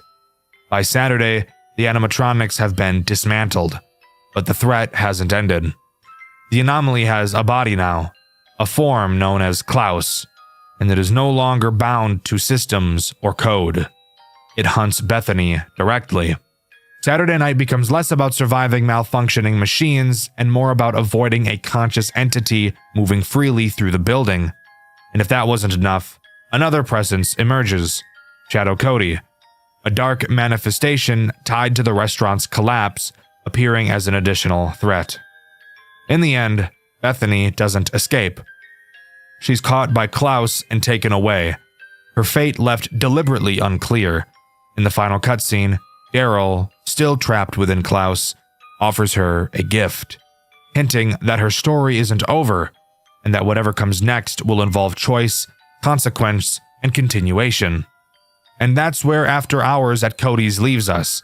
A restaurant reopened too late, a company that tried to bury its mistakes, and a presence that was never just a glitch, but the remains of someone who was never allowed to leave. But that's not where After Hours at Cody's comes to a close. Not quite yet. We still have something very interesting to talk about. If you go to the custom night menu after completing the final night, you will see a small chest icon in the bottom corner. Clicking on it will bring you to a FNAF 4 styled lock box with 2 padlocks. And rest assured, we can get the keys. The first key is locked behind 520 mode. If there's anything you guys know about me, it's that I'm absolutely terrible at Five Nights at Freddy's games. But you want to hear something crazy? I was actually able to beat this max mode, and I even did it on my first try. I would usually never even give a max mode a try, and at the time of playing it, I didn't know that beating it would give me a key. Does that let me unlock one of the boxes? Oh my god, it did! So the fact that I played it and beat it goes to show just how much I enjoyed this game, and I really think you guys will too. But what about the second key? Well, you get it by completing this game's second max mode, 220 mode with Klaus and Shadow Cody, which yes, I also beat, and yes, I also beat on my first try. I don't think this game is necessarily very difficult by any means, but I am still very proud of myself for actually doing it. And watching me play it over on my second channel, Dxtr Black, makes me look like I'm a lot better at these types of games than I really am. After completing both max modes, we can take the keys and unlock the box to find a very menacing looking character whose eyes turn on, a teaser for what will undoubtedly be a second game, and I believe that this character we see here is Bethany. But only time will tell. One last thing I want to talk about is something you can find in the extras menu. If you scroll through the characters until you find Klaus and hover over his face, you will see what I believe to be the rotting, decompiling corpse of Daryl. Truly one of the most disturbing images I've ever seen in a FNAF game. And with that, that's all After Hours at Cody's has to offer. Overall, I think this game is easily one of the most unique, interesting, and fun FNAF games I've ever played. When you think of the typical Five Nights at Freddy's game formula, what usually comes to mind? Well, probably being stuck in one spot, unable to move, having characters bombard your doors, and only having a small amount of tools you can use to defend yourself. Occasionally, we'll find a fan game that introduces an interesting new mechanic. And of course, every now and then we find a free roam FNAF game that really, most of the time, feels like its own game that just uses FNAF characters. The game we'll be talking about today takes the FNAF formula and completely flips it on its head, giving you the opportunity to decide how long the nights are and even introducing useful upgrades along the way. The game we'll be talking about today is Teelerland, a game I've been asked to talk about quite a few times, and a game I actually intended on covering sooner, but due to a bunch of other interesting fan games I've wanted to talk about, I've just been pushing this video off. But today, here we are to talk about it. So strap in and join me as we dive into the depraved world of Teelerland. Teelerland begins by putting us in the shoes of David Artell. Years back, us and our brother opened an amusement park called Teelerland. After a few years of running, the park shut down and Teal and David went their own separate ways. Years after the shutdown, we get an unexpected call from Teal. All he tells us is to find him at the park. So, not knowing what's going on, we make our way back to Teelerland, and this is where the fun can truly begin. Entering the park, we walk around and explore a little, finding some lore pages and oh shit! The fuck was that? In typical horror media fashion, as the main character, I'm going to choose to completely ignore what I just saw and chalk it up to myself seeing things.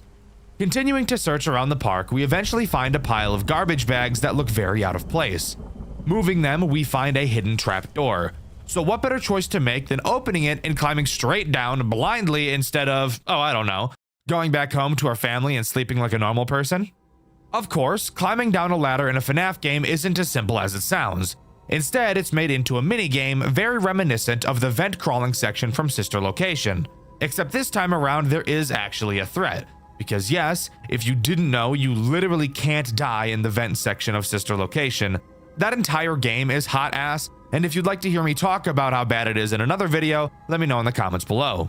As we climb down the ladder, the first threat of this game is introduced, Teeler. As you climb down the ladder, Teeler can appear on either side. When he does, all you have to do is shine your flashlight at him and he'll go away. However, this game thought it would be really funny to make your flashlight have a startup time. So when you see Teeler, you'll kind of just have to awkwardly stare at him for 3 seconds while you wait for your flashlight to charge up and turn on, which just feels really goofy. So, now I have another question to ask you. How do you know a FNAF game is going to be really complicated before you even start? Well, in cases like Post Shift 2, it's walls of text explaining the mechanics that cause the game to feel so bloated it's not even fun. Well, what else? Let me tell you.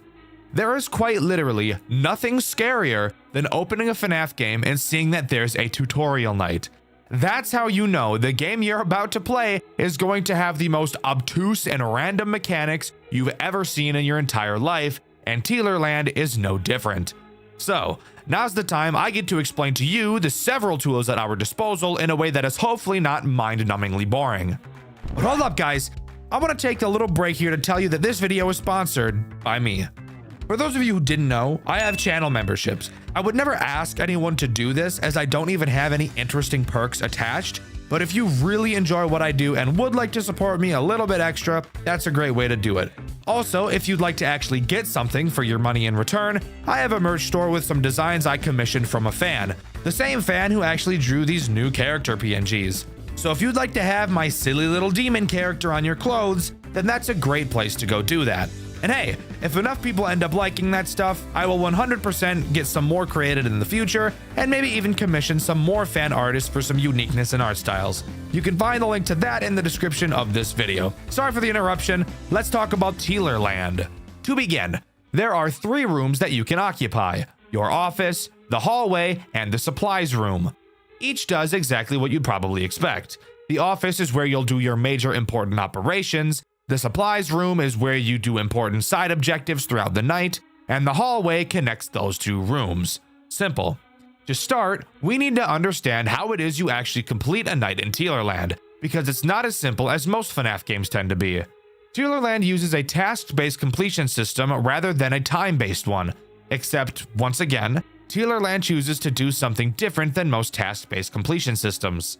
The goal of Teelerland is to lure all of the animatronics in the building into a bunch of holding cells, and the way we do that is by taking control of another animatronic that's in the supply room. So the first thing you need to do each night is walk to the supply room and put the animatronic together. Its body parts can be found in the hallway and in the supply room itself, and if you want to hear something awesome, these body parts can apparently teleport at will, because you will commonly walk through the hallway, see nothing, walk into the supply room, see an arm, then walk back into the hallway and find a leg just chilling on the floor. Where did it come from? You tell me. Anyways, once you attach all 3 pieces to the robot, it will leave to roam the building. At this point, you can go back to your office and begin to control it. So, who is the first threat during the first hour of this game? Well, that would be Teeler himself. Really, since you won't often come into direct contact with the characters in this game, and you don't deal with them in a typical FNAF way, the way I'm going to choose to talk about these mechanics is going to be different than most of my videos. In order to lure Teeler, you have to get within a 1 tile's range of him. On your computer, you will see several map tiles, and about once every second you can move the T-Lure robot you built from 1 tile to another. Throughout that night, Teeler will naturally move around the building, with the goal of making it to your office. By making T-Lure get close to Teeler, a lure meter will start to increase. However, it's not just as simple as standing right next to him.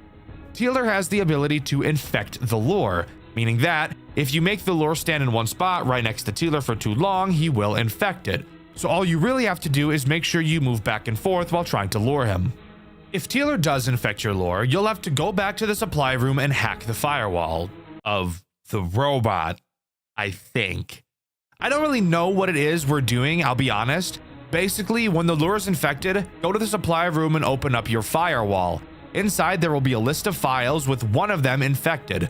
You can tell which one is infected because it will have the prefix Zanny_. All you have to do is click on it and boom, you'll be able to control the lure again. Anyways, back to luring. Once Teeler's lure meter is completely full, he will begin to chase your lure. This is when you need to get Teeler to one of the holding cells and lock him inside. Once you've done that, you can safely check off your to-do list and end the hour. But before we can talk about ending the hour, we have a few more important things to talk about. The first of which being your health. No one character alone will be able to end your run in one jump scare. Each character has a certain damage stat, and they will deal that number of damage to you upon jump scaring you. Typically, it's 2 jump scares and it's game over. However, you do have a med kit inside the supply room, so if you ever get injured, just go there and do like the protagonist from Resident Evil and fix your injury with a bandage. So that brings up the question, how do the animatronics actually damage you if you're constantly moving them around? Great question. As I've already said, Teeler's main goal is to get to your office, so you'll commonly find him moving to the bottom of the map, as that is where the hallway to your office is located. If he gets to your hallway, your lure won't be able to reach him, and you'll have to defend yourself to make him enter the main room once again. You do not want to encounter Teeler in your hallway. So, if you suspect he's there, before you walk into the hallway, you can look through the keyhole of the door to your office. If he's in your hallway, you will see his eyes staring back at you. If this is the case, then you will need to quickly stop looking through the keyhole and wait until you hear Teeler leave. If you walk into the hallway or stare at him through the keyhole for too long, then he'll grip your hips and make you bounce on a crazy style. One last thing to note about Teeler is that he is the slowest character to lure, making him by far the most annoying character we'll deal with throughout the game. With enough effort, you can take control of anything. An ability far more powerful than any other.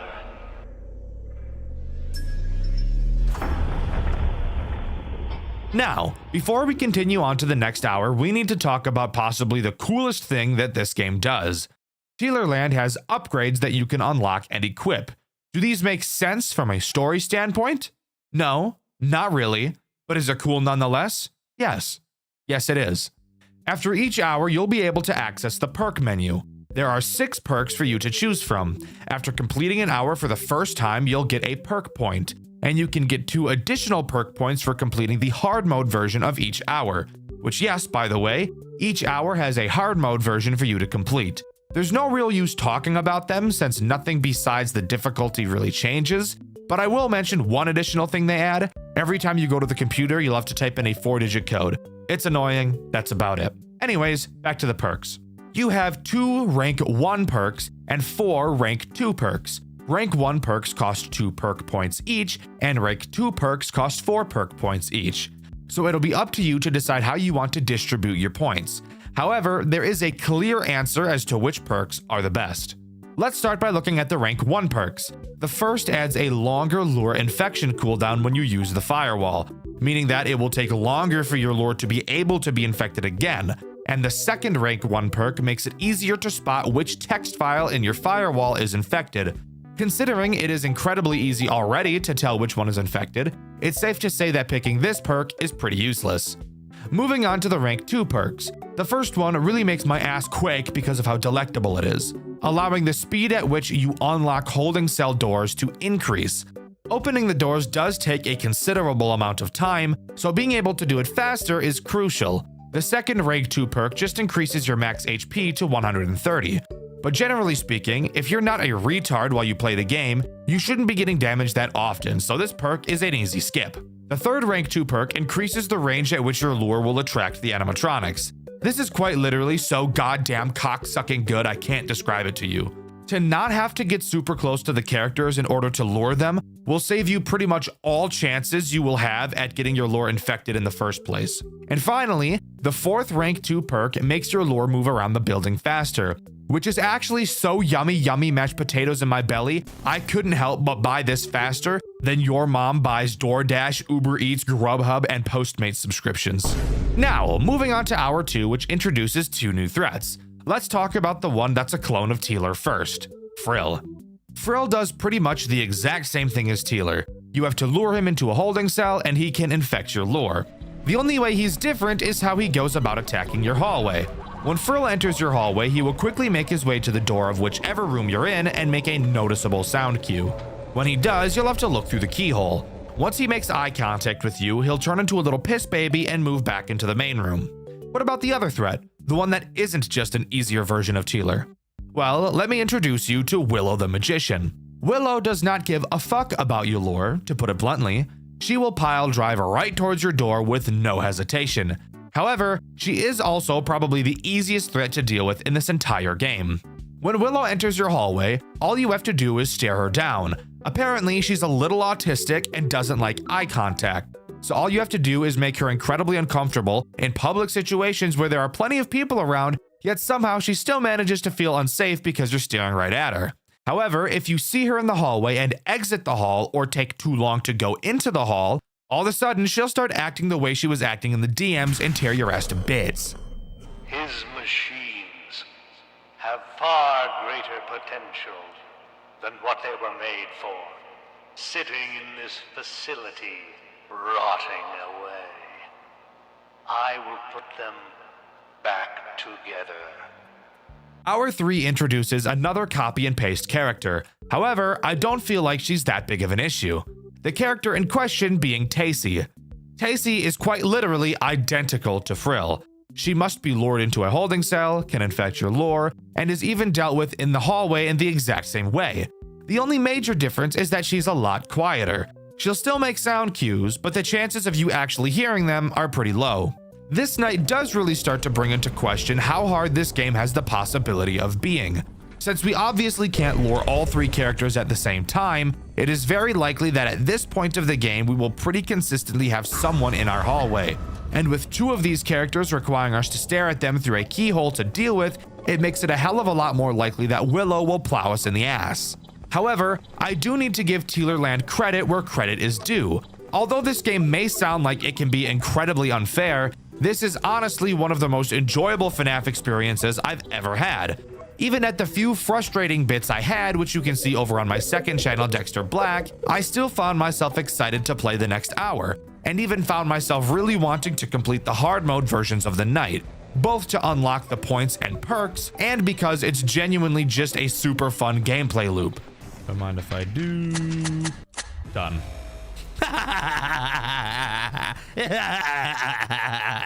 I'm just too fucking good. I'm just too fucking good. Wahoo. It's the exact same excitement I got when playing Juniors for the first time, and Juniors ended up being one of the longest running series on the Dxtr Black channel. They were meant to be taken apart, modified, tampered with. He should have known. One day it would all be compromised.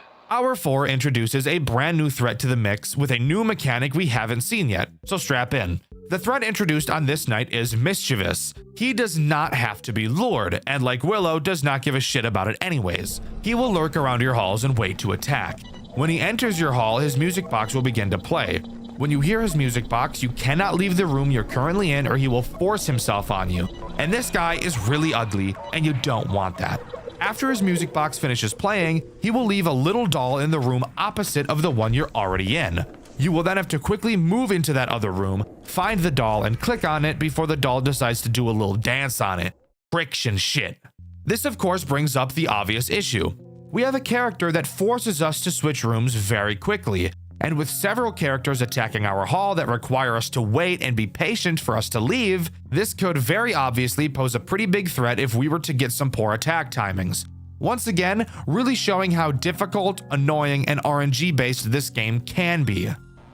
One more step until the plan is complete. The clock is ticking. Night 5 introduces nothing new. However, there is a very, very crucial mechanic I forgot to mention so far. Something that will make your dick hurt, because it certainly made mine hurt. Earlier in this game, a new mechanic was introduced, your generator, which adds a power system to the program you use to control your lure robot. On the map, you will be able to see where the generator is, and you'll also be able to see how much percentage it is at. You obviously don't want that meter to drop down to 0, so how do you fill it? Well, that's pretty simple. At the beginning of each hour, along with the generator, some fuel will spawn somewhere randomly on the map. And when the generator gets low, you'll have to use the lure to go get it and refill the generator. This isn't a hard thing to do by any means, but when you're also trying to juggle everything else that's going on, which trust me, there is a lot of, this will very quickly become something you dread doing. It is complete. I've fixed them. I have made them perfect. They are all together now. They are now one. It will lure the beast out of his cage. Well, oh boy, that doesn't sound good.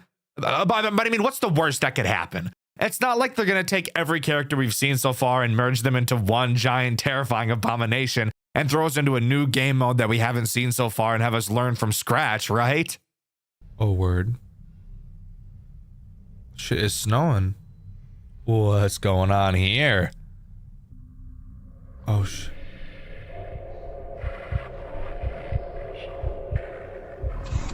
Something tells me it is most certainly not. Okay, what the hell did I just see?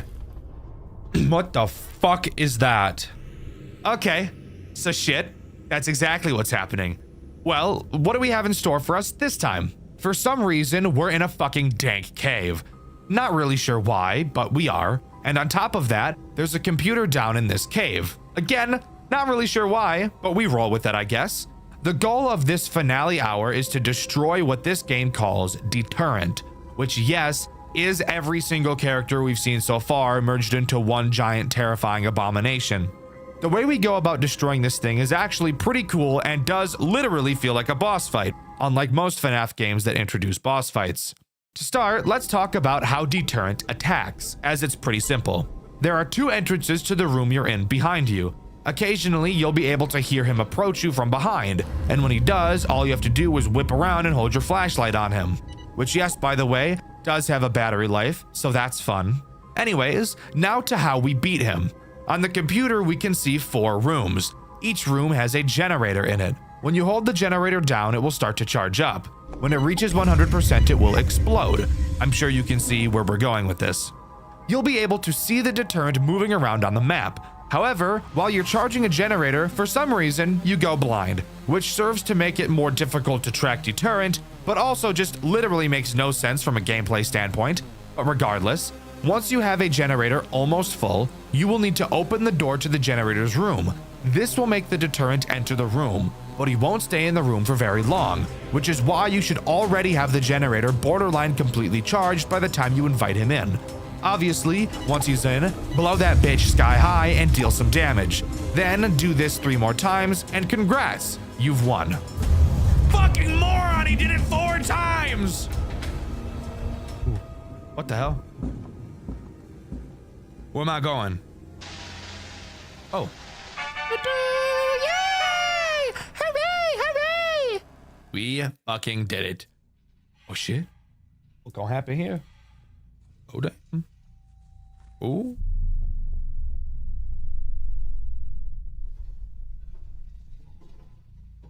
Oh, we climbing back out this bitch. Hell yeah, we are. Oh shit. Oh shit, we made it out of this bitch. Uh-oh. Don't tell me that Deterrent's still alive out there. Oh, what the fuck was that? Why is it so loud all of a sudden? Oh, that whole fucking place. Oh shit, he tried to crawl out. He tried to crawl out up after me. Get the fuck away. Who you think you is? Don't you despise me? Don't you want me gone? I don't really care. All the times I tried to fix your wrongdoings, I'm kind of indifferent. I have already lost. Yeah, you did. So go ahead, David. What? Free from this place. Oh shit, there was a dude in there. There was a dude in there, bro. Gulp.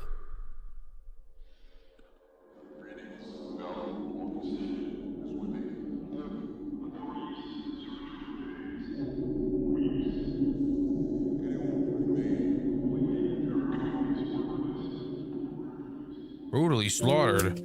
Wait, did you tell me I just killed a fucking dude down there? Like it wasn't even a robot? I just killed a dude? Is that what you're saying? Trying to understand here. Oh shit.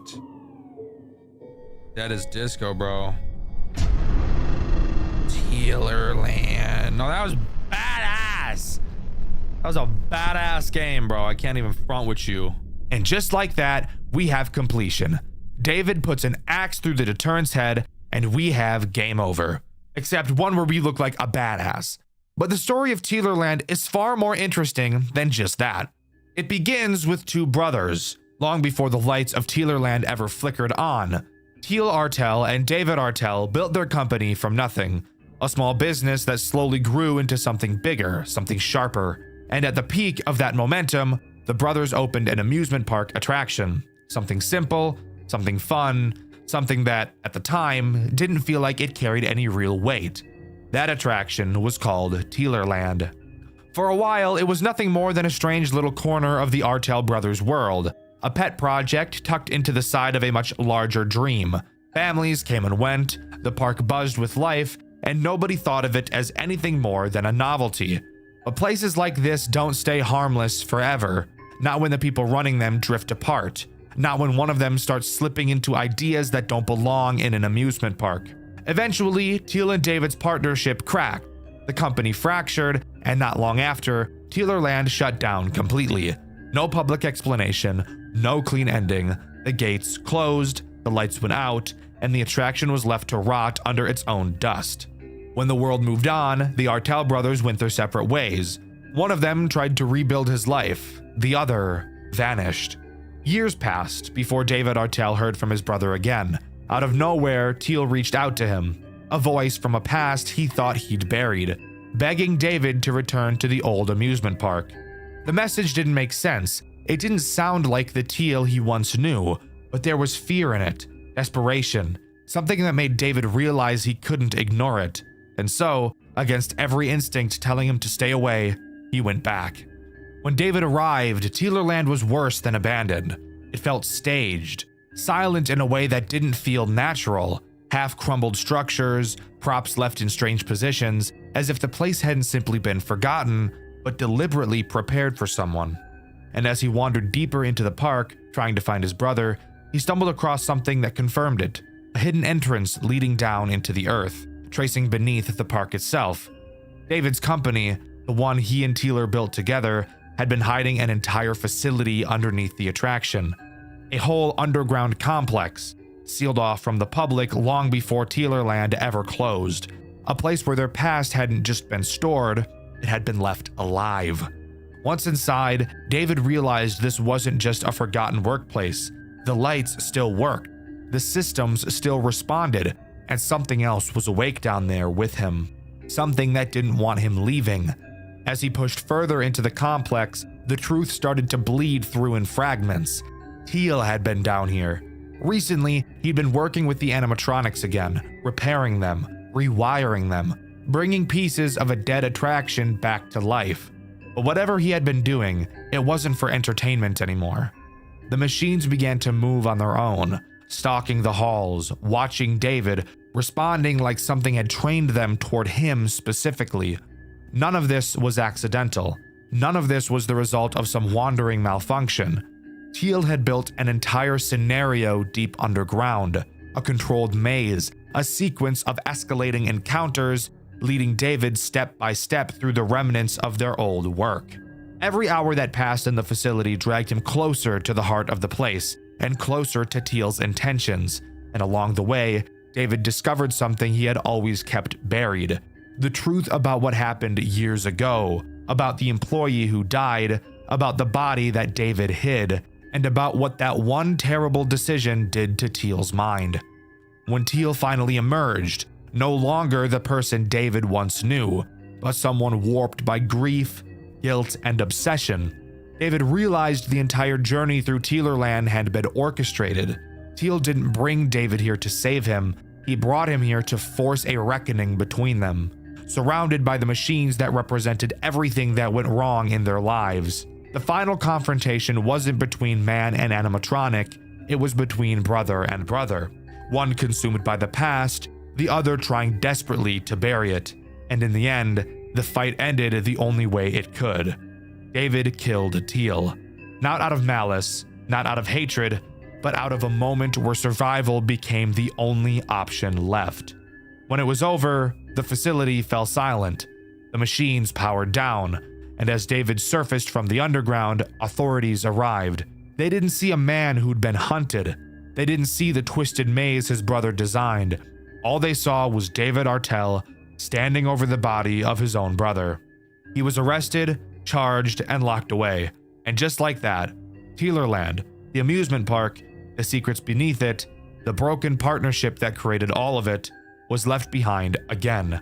This time buried under police tape and unanswered questions. A dead attraction built on dead ideas, reclaimed once more by silence. And with that, as far as I'm aware, is all that Teelerland has to offer. Overall, I think this game was a ton of fun to play. It's not often that a FNAF game has me wanting to try and 100% it, but just like Junior's, Teelerland had me wanting to give it a try. The character designs are amazing, the atmosphere and story are phenomenal, and of course, the gameplay loop is one of the most enjoyable I've ever played. But let me know what you think. Do you agree with me, or do you think Teelerland is actually just forgettable garbage? Let me know in the comments below. In my Project Readjusted video, I asked you guys which FNAF cliche you'd like to see removed. And my favorite answer was this one by Dragon S Ether. They said the cliche of dead bodies stuffed in suits, and I totally agree. I think we can all agree that the reason a game like Graveyard Shift at Freddy's is so scary is because the animatronics aren't possessed. I've covered a lot of games made by the developers in the Five Nights at Freddy's Fanverse initiative. I've covered the fantastic Joy of Creation made by Nixon, the famous Five Nights at Candy's by Emil Mako, and I've covered the gorgeous One Night at Flumpty's by Groomer Jonachrome. For the most part, I've enjoyed all of these games, but there is still one game in the initiative I have yet to cover, Pop Goes by Kane Carter. Another incredibly well-known FNAF fan game with a lot of people having a sweet spot for it. Today, I'm here to find out why. Stick around because I've got a lot to say about it. As mentioned, Pop Goes was created by Kane Carter and was released to the public on June 26, 2016. Immediately, it got a lot of recognition, with FNAF fan games definitely being popular at the time, but it was still new to find a game that remotely matched the quality of the originals. And Pop Goes 100% did. The game shares lore in continuity to the official Five Nights at Freddy's games. However, it does retcon everything FNAF 4 onwards, meaning in order to understand the lore, we have to think only about FNAF 1 through 3. With that key detail out of the way, let's get all around the cobbler's bench and right into Pop Goes. A lot of FNAF fan games like to have an opening cutscene, but not Pop Goes. This game will already get you on your toes by not even showing you the standard newspaper, just jumping right into night 1, wiping its balls all over my forehead. Fantastic. Something you'll notice immediately is the way that Pop Goes handles the office. It's honestly probably the coolest office I've ever seen come out of a FNAF game. It actually comes out of this game harder than you gooners come out of the closet. While in the office, which is hard to even call an office honestly, you will be able to look 360 degrees all around you, with 4 different directions to look in, all serving a different purpose. Although I will admit one of them doesn't really have any reason for existing, but we'll get into that later. Starting directly in front of us, we have our cameras, which are controlled by our phone, and some colorful buttons. Since this is where we'll be spending most of our time, I'll talk about this a bit later. Turning to our left, we can actually see one of the animatronics, and it's at this moment it becomes apparent that we are not in an office, but are rather just in a giant-ass room in the restaurant. This character's name is Blake the Badger, but he's harmless on this night, so as I've already said multiple times, we'll talk about him later. Turn left again to look behind us, and we'll be able to see the actual fucking stage where all the characters are. Holy shit, my butthole just puckered and my penis just retracted up inside of my body. We are literally constantly next to almost every animatronic in the entire game. You might think that'll make just about everything in this game useless, since they're already pretty much free to grab up on us, but as you'll learn throughout this video, these guys have a very, how should I say this, retarded thought process. Finally, turning once more to the left, we can see a window to the parking lot with a bird character standing outside. We'll talk about what he does later, but for right now, I want to talk about what actual purpose this window serves. On the bottom of the screen, you will see a panic meter. Naturally, throughout the night, it will rise, and looking at animatronics will cause this panic meter to rise faster. In order to make it decrease, you'll need to look to the right at the window. I guess looking outside makes you remember how much you enjoy touching grass. Just kidding. Being outside is scary, and it's summer right now, so it's really fucking hot. I'd rather die than go out there. Fun fact, as I'm writing this script, I'm not wearing a shirt because of how blazing hot it is, even though it's only 9:45 p.m. What kind of bullshit is this? Why is it so goddamn hot where I live? This shit is ass. Oh, and by the way, as I'm recording this, it's currently 11:48 p.m. and it's somehow gotten even hotter. Also, by the way, put your dick back in your pants. You're not going to see me shirtless. And stop imagining it too. I already know how weird you fucking freaks are. Yes, I read the comments. Behave. Anyways, if your panic meter increases all the way, you'll be unable to do literally anything. That includes turning to look in any direction, and Pop Goes will very quickly dig in your butt. Want to hear a really cool fact about this? Turns out I'm actually the most retarded person on the face of the planet Earth. The phone guy explicitly describes that if we're feeling panicked to look outside. I swear to you, I had no fucking idea that the window to our right was a window to the outside. I knew it was a window, but for some reason I couldn't tell that it was to the outside of the building. I thought it was just another room inside the building, and I think the reason I thought that was because the animatronic could be seen through it, and I didn't think that they'd place an animatronic outside. But that still doesn't make sense, because what I thought you had to do was look at camera 10, which is a camera out in the parking lot. While this does seem to decrease your panic very slowly, I thought it was going to be impossible to beat this game because of how slowly it dropped. Again, keep in mind, I can see the crow animatronic in this camera, and it took borderline until night 3 for me to notice that yes, that window is outside, and by looking out of it, my panic will decrease a fuck ton faster. Looks like the panic meter don't exactly work very well though, bro. Like, look, I keep fucking jumping back up and shit. What am I supposed to do with this panic meter, bro? It like doesn't go down consistently at all. Dude, this is bullshit. What the fuck are you supposed to do? That's not possible. What the hell is that bullshit? What? What's the point of turning except to see? Like, what's the point of this? Like this area. Wait, that's the... Oh! I'm retarded. This is the fucking parking lot. He means literally... Guys, I'm actually fucking retarded. Holy shit, guys. I'm a fucking idiot. Oh my god. That has to be actually the fucking stupidest thing I've ever done in my whole life. So, with that out of the way, let's talk about our camera system. Looking at it at a first glance may seem a bit intimidating, but this game actually does a fantastic job at slowly introducing new mechanics. It's actually probably better at this than any other FNAF game I've ever played before. Let's just focus on what needs to be focused on during night 1 and ignore everything else until it becomes relevant.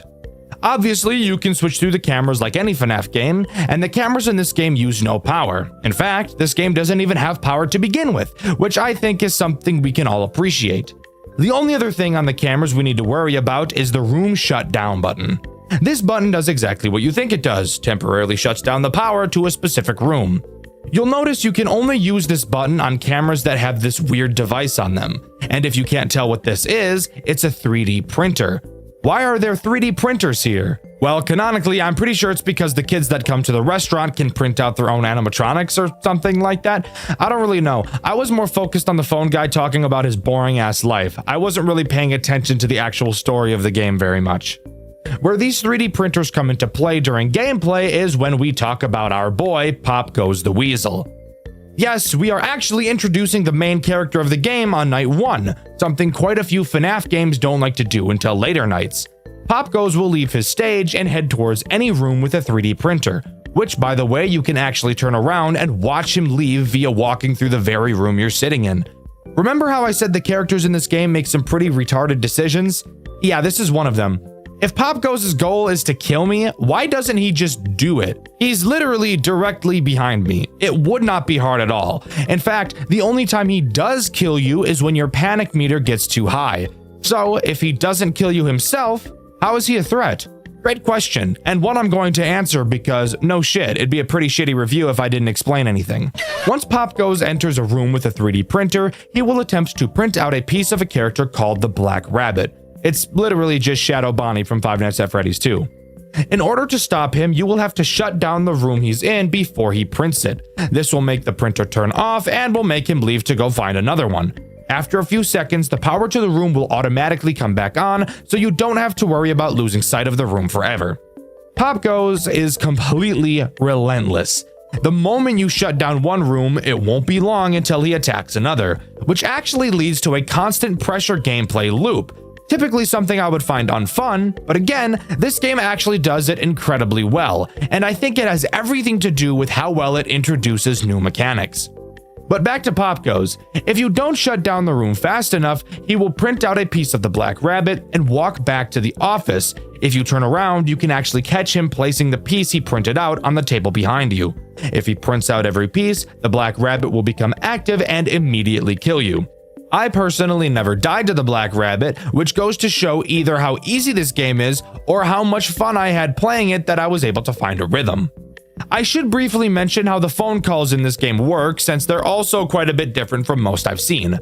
Unfortunately, the phone guy is British. I know that should be given a warning in and of itself, but let's try to move past that tragedy.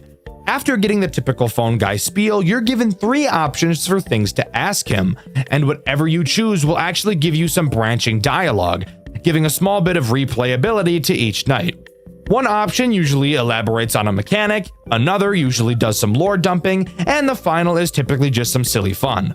Small details, I'm telling you. They're what make me appreciate games the most.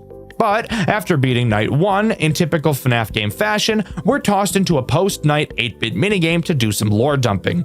Except this game actually does it a little different than other games do. Each minigame takes place in the same area. This weird red maze-ass area. I have no idea what the floor is supposed to be made of, but let's ignore that. In this minigame, we play as Stone the Crow. This is the same character that stands outside of your window in the parking lot, by the way. Each character you play as in this minigame will have a different path you need to follow, and a different item you can interact with. This is the route you need to take as Stone. Following this path will lead you to a balloon boy chained up. Once you see him, the minigame ends. However, if you want to get one of the special endings in this game, there is something you need to do first. In each minigame, you will be able to find a secret character named Simon. Once you find him, you will be transformed into what I'm going to call a purified version of the character. Once purified, if you head over to the balloon boy, instead of the game just ending, you'll actually be able to free him from his shackles. This will happen in every minigame, just with different paths and characters. Additionally, if you interact with Balloon Boy's hat before you reach his room, a short cutscene will play. And by cutscene, I mean a single fucking drawing. But hey, that's cool, I suppose. As far as I'm aware, looking at these drawings doesn't aid in getting you a special ending, just some fun extra lore to find. Night 2 introduces 2 new characters, except they both do the exact same thing at the exact same time in the exact same way, so they're basically only one character. Those characters being Saffron and Sarah the Squirrels, aka this game's gooning material. Get your Jergens out, or just use your hand if you have foreskin because your parents don't love you. Saffron and Sarah, like Pop Goes, can be seen on stage directly behind you. They too would prefer to do something incredibly complicated and retarded rather than just blow your back out from behind like any normal attacker would do in this situation. They introduce a new mechanic, your vents. As I'm sure you could guess from me saying that, these 2 travel through your vents in an attempt to drop down on you and sit on your face, which is exactly why I never stopped them. Anyways, you can toggle your vent camera on a majority of cameras around the building. Think of the map as a big roundabout these 2 have to go around. They start in camera 8, then go to 6, then 3, then 1, then 2, then 5, then 7, and finally arrive at your office. So you have plenty of time to stop them. But be warned, once they travel into a new vent, they will never go back under any circumstance. So really make sure you stay on top of them. Personally, I'm into femdoms, so I prefer to be on the bottom of them. But that's really not important. When you spot them in your vents, you must turn on your vent heater, which will cause lasers of all things to shoot down in the vent, blocking their path. The phone guy tells you that these lasers will stay on for 1 minute, except this game has a crazy twist, and the twist is that he fucking lied. The lasers actually only stay on for 9 seconds. Not 10, 9. Fuck me, I didn't want to see a nice round number anyways. Don't fret, you don't actually have to keep track and count in your head, as on your cameras a heat symbol will appear whenever your lasers are active, meaning that as long as you know how to use your eyes, you'll always be able to tell whether or not your lasers are on without constantly having to toggle vent to check. Kane could have easily not put this heat symbol in the game, and without changing any mechanics, it would have made it a fuckload more difficult. But Kane cares about video game balancing, and I really respect him for that. If the squirrels get all the way through the vent, they will appear in the vent directly above your head. If you look up, you'll be able to see them peeking down at you. Much like Pop goes, these girls actually never attack you. Instead, what they do is snatch up your phone like a frat boy snatches up Easy Cooter. Obviously, without your phone, you won't be able to switch cameras, meaning Pop goes will be free to build up the black rabbit and you'll be done for. However, it's much more likely that your rapidly climbing panic meter will get you killed first.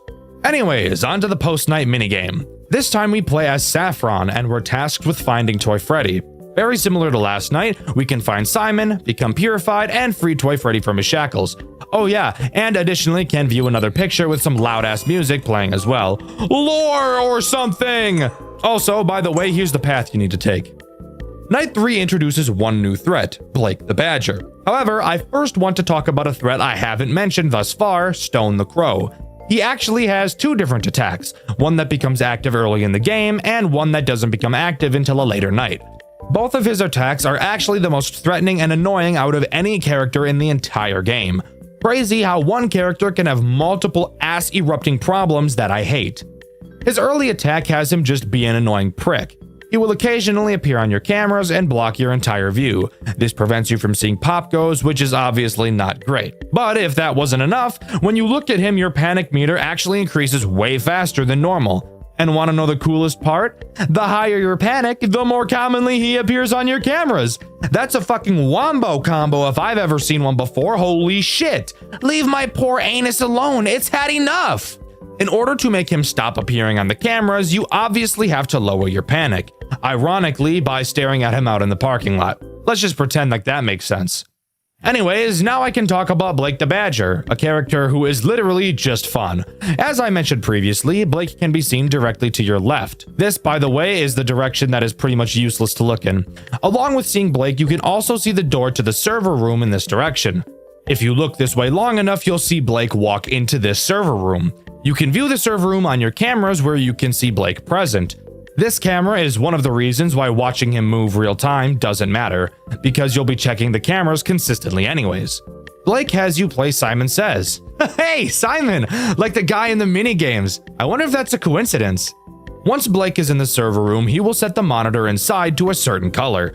On your desk, you will see 5 different buttons, each with a differently colored circle on them. What you need to do is click the circle that's the same color as the monitor in the server room, and then press the Blake button next to your monitor to call him over so we can check if you chose correctly.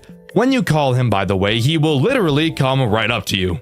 If you turn to the left, you will see him staring right at you, which kinda startled me the first time I saw it. If you got the colors right, he won't attack you and will go back to minding his own business. Get it wrong and you're obviously fucked. Want to hear another reason why looking to the left is not worth it? Well, if Blake happens to be there because he's checking on your color, if you look at him, your panic meter will increase drastically. So there is literally never a good reason to look to your left, ever, so just don't. Night 3's post-night minigame has you play as Sarah. I'm sure you can already guess what you need to do. Find Simon, become purified, and find my wife Toy Chica and free her from her shackles, and then let her use those shackles on me so she can have her way with me. But let's leave Chica and I alone while you guys move on to Night 4. Oh yeah, and here's the path. Night 4's new threat is Stone the Crow. While yes, I've already established his camera blocking threat, that's not the only threat he has, as I've already mentioned. This is the night where his much more annoying problem arises. If you are to look out of the window for too long, Stone will turn his head towards you and, I'm not joking, make the most ear-piercing, skull-fucking degrading screech I've ever heard in my entire life. I'm not lying. It's actually the loudest noise in the whole game, and it scared the fuck out of me every single time I heard it. Oh, for fuck. My goddamn ears, bro. When he turns his head at you, your panic meter will increase faster than anything else that causes it to increase. Like, I'm talking fast as fuck. Usain Bolt type shit. Obviously, turning away will cause him to stop staring, and you'll be able to look at him again to decrease your panic that he so rudely increased. This does bring up an interesting dilemma and will force you to come up with a new strategy when playing. You know that looking out the window for too long will cause him to look at you, but you also need to keep your panic empty so he doesn't appear on the cameras. So you need to figure out a proper way to both deal with Popgoes, the squirrels, and Blake, while also looking out of the window frequently enough to not cause Stone to look at you, while also keeping your panic meter completely empty so he doesn't appear on the cameras. Because once your pattern breaks, it will be very difficult and stressful to get yourself back on track. Night 4's post-night minigame has you play as Blake. Here's the path you have to follow to get to Mangle, but remember to find Simon and purify yourself first. I'll never understand the attraction some people have to Mangle. I don't even see how sex with her would be fun. She's a fucked up mess of wires. Even if you could figure out how to get it done, you'd borderline have to be a contortionist in order to not get yourself injured while doing the deed. Anyways, on to Night 5. Night 5 doesn't introduce any new threat, just being a harder version of Night 4, so I'll use this time to talk about Simon and how he appears in the nights. That's right, Simon himself does appear in each night. However, I never saw him throughout my playthrough, which you can find on my second channel, Dxtr Black, and that's because of how specific finding him is. Each night he will appear in a certain room at a certain time, only for a few seconds, which is why I never saw him. When you find him, you will need to click on one of your Simon Says buttons that corresponds to the color of his eyes. When you do, he will say something to you. I guess it being Simon Says wasn't a coincidence after all. On Night 1, he will appear in the arcade's vent camera at the 526th second of the night. That's right, it's actually that specific. His eye color will be red and he will say the following. Simon Says. On Night 2, he'll appear in the birthday room camera at the 116th second. His eyes will be pink and he'll say the following. Keep finding me. I'll tell you everything. On Night 3, he'll appear in the parking lot camera on the 472nd second. His eyes will be blue and he'll say this. Oh, brother. He must be so fond of him. On Night 4, he'll appear in the staff room at the 342nd second of the night. His eyes will be yellow and he'll say the following. Do you think you know who he is? The truth is behind this door. And in Night 5, he'll appear in the hallway camera at the 273rd second of the night. His eyes will be green and he will say this. He doesn't want to remember. We can help him tomorrow. Overall, a pretty cool bit of extra lore in a very fun and interactive way. Again, I'm in love with little details like this. Also, here's another fun fact. If you stare at Simon's screen in the extras menu for too long, your game will crash, so that's pretty cool. Anyways, onto the post-night minigame. Here you play as Popgoes. Here's the path you have to take to find the worst FNAF character ever designed, Toy Bonnie. And as always, don't forget to find Simon and purify yourself. God, I fucking hate Toy Bonnie. He's the main reason why Five Nights at Freddy's 2 sucks as much dick and balls as it does. I know people have found a way to make 1020 mode not random, but fuck you. He's still a bag of dicks. Night 6 once again adds no new threats, just being the hardest non-custom night in the entire game, really amping up the game's difficulty. I want to talk about two things during this night. This game does probably the best job I've seen at making a challenging experience without being frustrating, janky, or awkward. This night is definitely hard, requiring you to be precise with your mouse, quick with your thinking, and requiring a lot of nerve control throughout. But never throughout my playthrough did I feel like the game was unfair or that there was too much RNG involved. This game is a perfect balance of challenging and engaging. I've truly never seen another FNAF game pull it off as well as this game has. Additionally, Simon can be found on this night as well. I didn't talk about it last night because the way you find him in this night is without a doubt one of the coolest things in the whole game. He'll appear in the station on the 273rd second of the night. You might be wondering what the station is, and the station is literally the room you are sitting in. Simon will appear on the table directly behind you. He leans in so close you can feel his breath on the nape of your neck. It might turn some people on, but it personally makes me feel a bit uncomfortable. Anyways, his eyes will be white and he'll say the following. He wants to save her, and I will make his wish come true. Thank you, Strix. If you've done everything correctly in the post-night minigame so far, you'll be put into the 6th night post-night minigame where you play as the Black Rabbit. Finding Simon, you'll realize he looks different, appearing to be glitching as the purple guy, and upon purifying, you seem to become Spring Bonnie, implying that either Simon has been William Afton the whole time, or that Pop Goes has been trying to construct William Afton the whole time. Continuing forward, you find a man and kill him.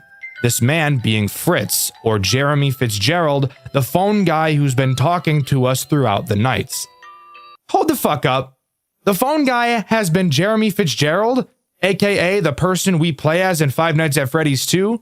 Again, keep in mind that anything that happens in the official FNAF games from the 4th game and beyond are not canon in Pop Goes. Throughout the game, Fritz talks about an accident he had at Freddy's, never going into specific detail as to what it was.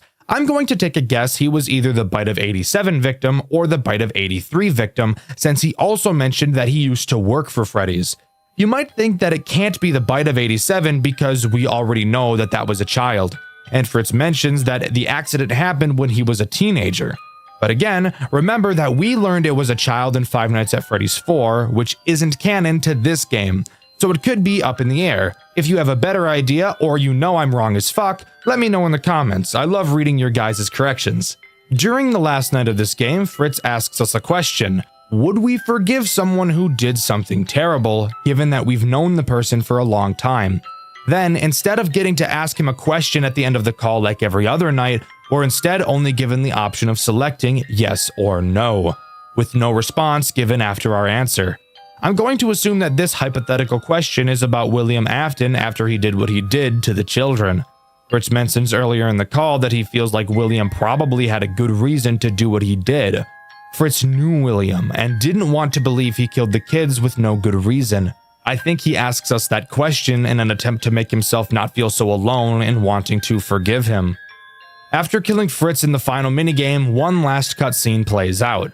We're back in our office and we watch as Simon approaches us and stares deep into our eyes, making us fall in love. No, I'm kidding. I mean, he does stare at us, but I highly doubt it's for that reason. And with that, we get the grave ending. As far as I'm aware, this game's version of a true ending. And that's where Pop Goes comes to a close.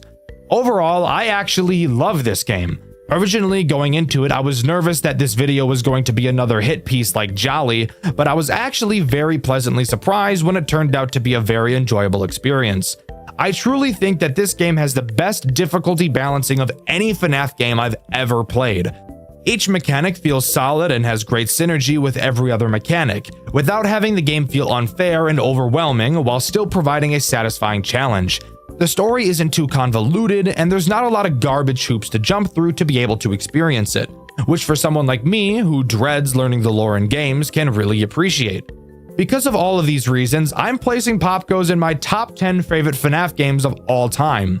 I honestly really enjoyed my time with this game, and I highly recommend all of you give it a try. Do you remember FNAF World, the RPG by Scott Cawthon after the release of Five Nights at Freddy's 4? Back when we all thought the franchise would be over. Of course you do. It was probably one of the most controversial games he's ever made. Now, how about the FNAF RPG that came before it? Do you remember that? Do you remember the Five Nights at Freddy's fan game that broke the classic FNAF formula and decided to do something completely unique and never seen before? A game that turned the target audience for FNAF completely on its head, with more vulgarities in a single 3-hour game than your drunk stepdad. I'm sure a light bulb is going off in some of your heads already, but for those of you who don't follow, or for those of you who are too young to remember the early days of Five Nights at Freddy's, the game I'm talking about is Five Nights at Boys, a FNAF RPG created by Sable Lynn and Joshua Shaw back in November of 2014.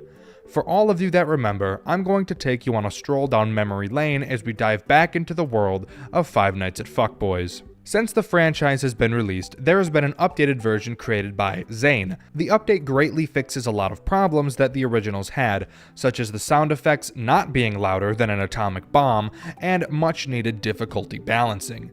This video will only be covering the first game in this series, but note that there are more games, and if you like this video and are interested in hearing me talking about the other ones, definitely let me know in the comments below. Before we begin, I'd like to say thank you all so much for the support on my last video.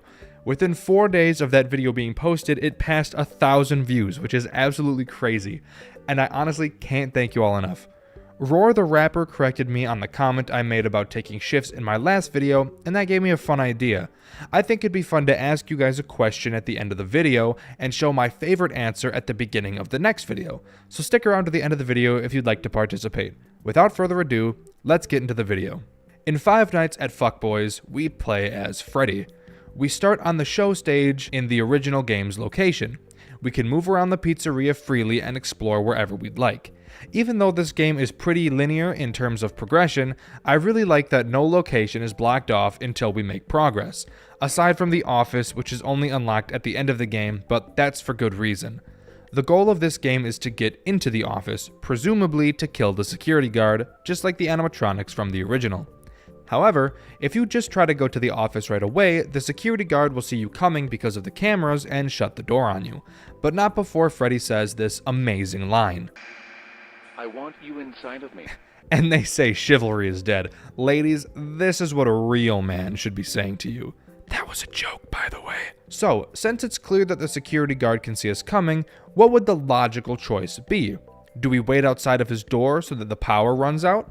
No, of course not. That'd make too much sense.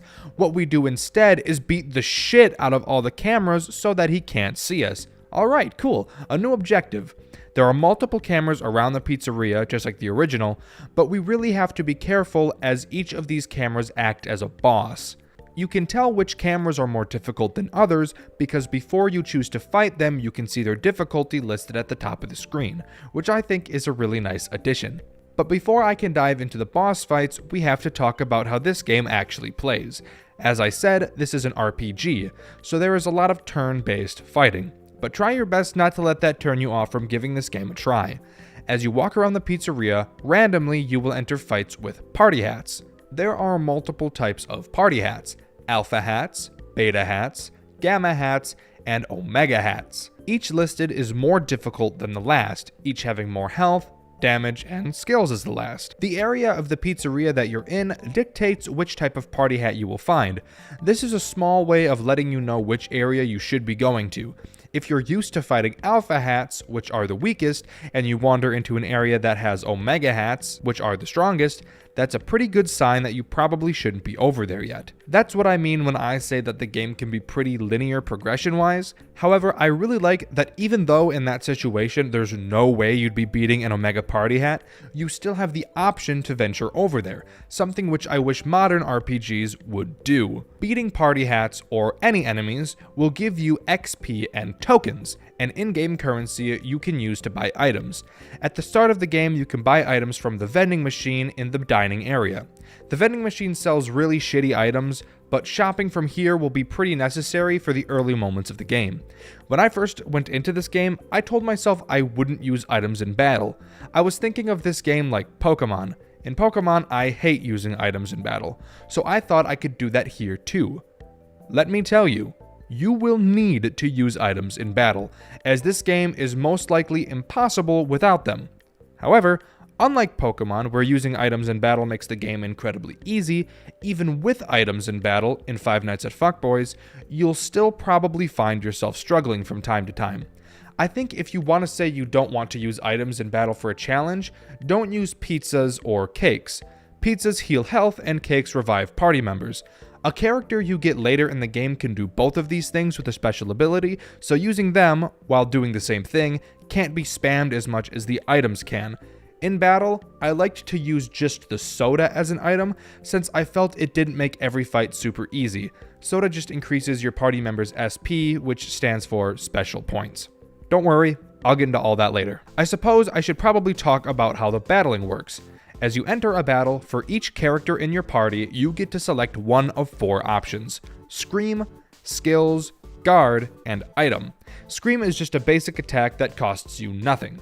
Skills will allow you to use one of your skills. Each character will gain a maximum of 5. Every character starts with Scan, an ability that costs nothing and doesn't even waste a turn. It allows you to see the health of a target enemy and anything special that the enemy does. I mainly only ever used this for bosses, since a lot of them have cheats to make them more difficult. I'll get into that later. Guard will make that party member guard for the turn. It costs nothing and makes the character's defense increase massively for the turn. And Item allows a character to choose an item you have in your inventory and target another party member or itself with it. After all of your party members have selected what they will do, based on your party members' speed stats and the speed stat of your enemies, each entity in the fight will perform the action they chose. After every action has been taken, the cycle repeats. It continues to repeat until either you defeat all the enemies or the enemies defeat your entire party. With the basics explained, we can get into the meat of the game. Just from walking around, you'll be able to find the other animatronics, Bonnie, Foxy, and Chica. Well, you can't see Chica because she's in the kitchen and the kitchen is locked. The kitchen and the office are the only 2 rooms you can't enter immediately. So, trying to use just Freddy to progress is not fun and is very frustrating and tedious, so your best course of action is to add the other characters to your party to help out. Walking into the back room, you'll find Bonnie. Upon talking to him, he tells you he's missing his face, and he wants you to find it for him. We'll get back to Bonnie later, as he's the last member you'll add to your party. In the back room, you also see this party hat. These party hats act as mini-bosses in the game, and you can find them in various areas of the game. Once you beat any of them, which can be a pretty hard challenge, especially the first one, Balloon Boy will appear. Balloon Boy acts as the shopkeeper in this game. Once you unlock the first Balloon Boy, you will never have to go back to the vending machine again. Balloon Boy, along with selling pizzas, sodas, and cakes, also sells helpful items, such as better versions of weapons for each character, armor, and accessories. Each increases a specific stat for your party members. Each time you unlock a Balloon Boy, the items he sells gets better and better, giving you a clear incentive to fight these mini-bosses. I really like how simple his shop is. It's very straightforward with what you should buy, and you won't find yourself sitting in the shop for long periods of time trying to figure out the best way to build your party. But in order to beef up our party, we actually need to fill it first. We know we can't get to Chica yet because she's locked in the kitchen, so that means we have to get Foxy first. Walking into Pirate's Cove, we see Foxy behind the curtain. I'm not going to say what he's doing in there, but I'm sure you can read. At this point, if you walk back into the main room, you can find a lighter in a box.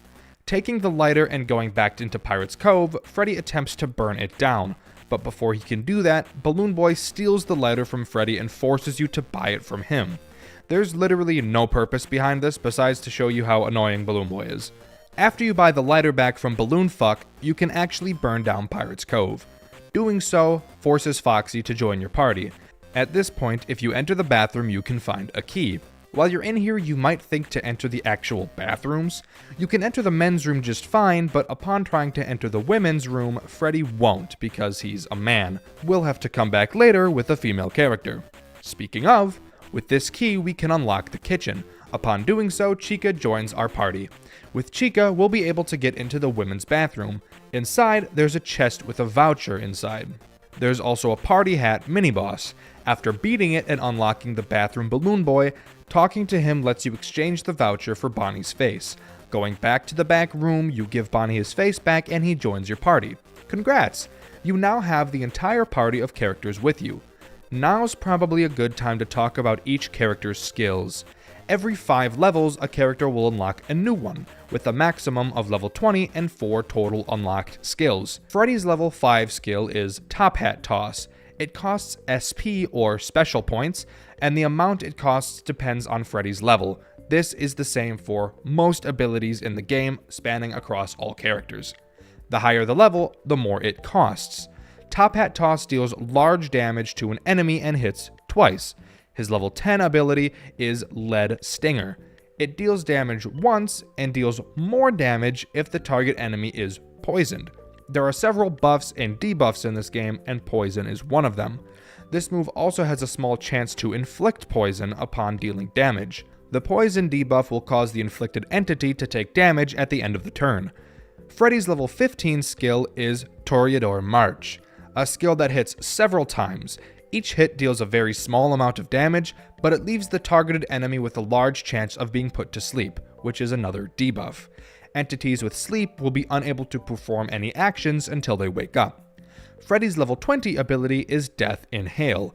This ability can only be used once per battle and costs 100 TP. TP stands for Technique Points, and a character gains them by being damaged by enemies. 100 is the maximum amount a character can have, and every battle starts each party member with 0, so getting any character to 100 TP can prove to be a challenge. Death Inhale will do an enormous amount of damage to a targeted enemy and hit them multiple times. Foxy's level 5 ability is Plank Walk, an ability that deals a large amount of damage and has a chance to paralyze the targeted enemy. Paralyzed entities have a chance to not be able to perform actions. The chance of causing paralysis increases with the more TP Foxy has. Foxy's level 10 ability is Rushdown. When used, Foxy will hit the enemy several times with pretty high damage on each hit. Foxy's level 15 ability is Speed Share, an ability that just increases all party members' speed. And his level 20 ability is Sea Shanty, an ability that greatly decreases the targeted enemy's attack and defense, and has a chance to inflict silence, which is another debuff. Entities with silence will be unable to use their skills. Chica's level 5 ability is Pizza Pass, an ability that heals a target party member a great amount of health, by far her best ability. Her level 10 ability is Fearless Flight. It deals a pretty shitty amount of damage to a target enemy, but any buffs that enemy had get removed, so that's really nice. Chica's level 15 ability is Caffeine Revival. It does exactly what you think it does. Revives a dead party member. I never found myself using this much since enemies tended to hit all party members rather than just focusing on one, which is really nice. Chica's level 20 ability is Mama Bird. It increases a target party member's defense and increases their SP by 50%. Because I tended to use sodas a lot in battle, I never found myself using this ability very often. And finally, we have Bonnie, the character who I honestly found the most useless in battle. It's very clear he's supposed to be a general support, just like Chica is a healing support, but he kind of does it in a way that you almost never use him. I usually ended up using Bonnie as the character who used items, but his level 5 ability is Bunny Hop, which hits a target enemy multiple times and has a small chance to lower their defense, and I do mean a small chance. His level 10 ability is Riff Wave, by far the ability I had him use the most. It deals a large amount of damage to a target enemy and has a medium chance to inflict poison. The poison is the main reason I used this ability, just so Freddy's ability would deal more damage. Bonnie's level 15 ability is Backup Bash. It deals a lot of damage and has a medium chance to decrease the targeted enemy's attack. This ability actually deals more damage depending on how many party members are dead, but since you probably won't have members dead all too often, and the fact that Freddy and mainly Foxy are your two main hitters, you will almost never use this ability unless you're specifically trying to decrease enemy damage. And finally, his level 20 ability is Motivation Jam, in my opinion, his best ability. It greatly increases the defense and attack of a targeted party member for about 4 turns.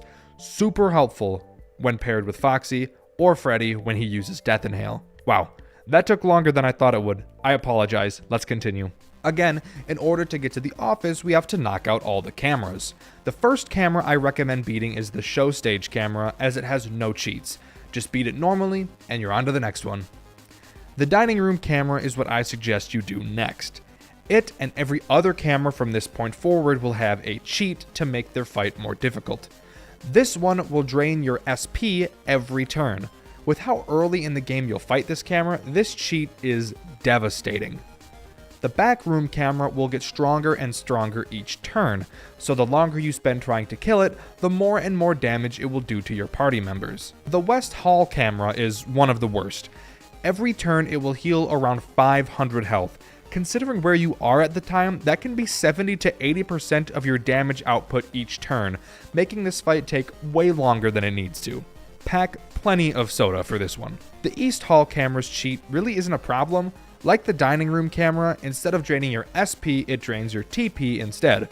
At this point in the game, you probably won't find yourself relying on TP yet, unless you like to spam Foxy's Plank Walk ability, which you should really be using Rushdown for Foxy anyway, since it's just better in most cases. The bathroom camera can cause a real problem if you're not prepared. Your entire party is inflicted with poison the entire fight, and there's no way to get rid of it. Depending on when you decide to fight this camera, this can be a real run killer. Pirate's Cove camera has a speed so high that the only character in your party that will perform their action before it is Foxy. Highly recommend using Foxy's speed share ability during this fight. After doing that, it should be a cakewalk. The supply closet camera is by far the easiest, considering you're fighting them in the correct order, which is the order that I'm telling you to fight them in. The camera will literally heal your party. I have no idea why it does this, but it does. The East Hall corner camera isn't the worst, considering I fought some of the other optional mini-bosses before this. That might be the reason I feel this way. I'll get into those optional mini-bosses after these cameras. This camera will perform 2 actions per turn rather than 1. I could imagine that if I didn't beat the optional mini-bosses, that this fight and the next would have been much more difficult. The West Hall corner camera is probably the last one you should fight, mainly because of its health and damage output. But its cheat is super important to note. It is immune to all debuffs, which means it can't be paralyzed, poisoned, silenced, or put to sleep. This will greatly change how you go about fighting it, since, at least through my playthrough, I put a huge emphasis on poisoning my enemies. After beating the final camera, the power to the pizzeria will go out and you'll be able to enter the office for the final battle. But before I talk about that, there's a few things that happen before you fight the final camera that we need to talk about. I'll start with the optional mini-bosses I was talking about earlier. Once you max a character to level 20, their toy variant will appear on the map somewhere. Challenging them and beating them will give you the best version of said character's weapon. I fought them in order of Freddy, Bonnie, Chica, then Mangle. I do not recommend you beat them in that order, as some of them are much more difficult than others. I recommend you start with Toy Freddy, then Mangle, then Toy Bonnie, and ending with Toy Chica. Toy Chica was surprisingly the most difficult out of all of them. She was able to hit all of my party members multiple times in a single turn for huge damage, easily having all of their health. This is one of the only fights where I felt like I needed to use healing items in battle because she would not stop fingering me in the asshole. There's also an optional boss you can fight. Well, it's optional to beat, mandatory to fight, that being the puppet. The wiki says the puppet spawns after beating your second camera, but I swear I beat at least 4 cameras before he spawned. Maybe that's because I was playing the complete collection instead of the original though. Either way, once the puppet spawns, a timer will appear in the top corner of your screen.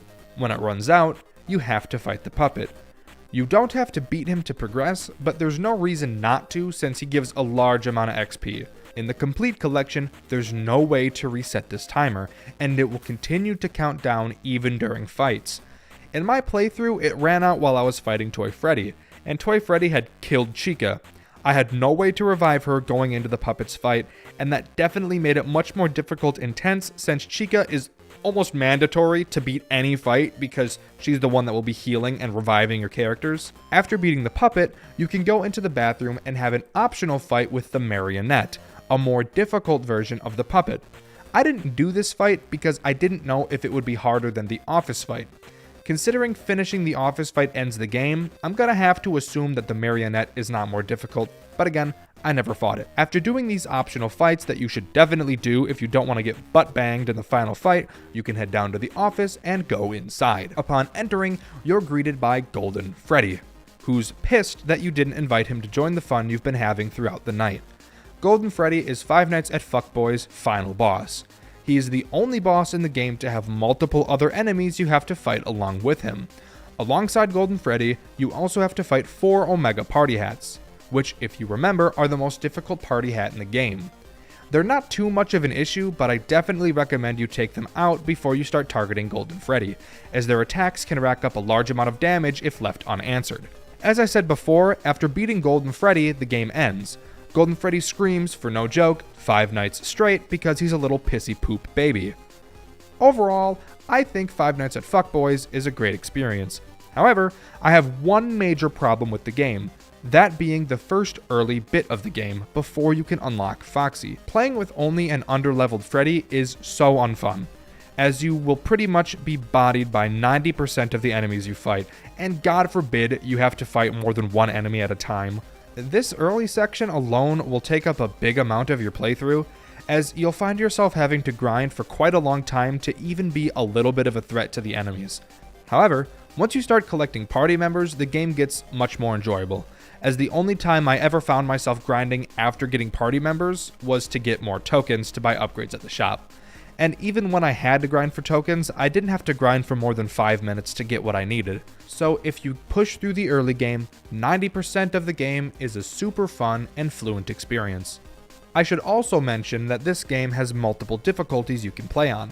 I played on the easiest difficulty since the harder difficulties get super unfair, but if you're a true gamer, I recommend trying out the harder difficulties. If you want to watch my playthrough for this game, you can find it on the gaming channel Dxtr Black. I've been Dxtr, and before we end it, the question of the video is, what's your favorite FNAF fan game and why? With the question being asked, thank you so much for watching the video all the way to the end. I can't thank you enough. And I'll see you all next time. See ya!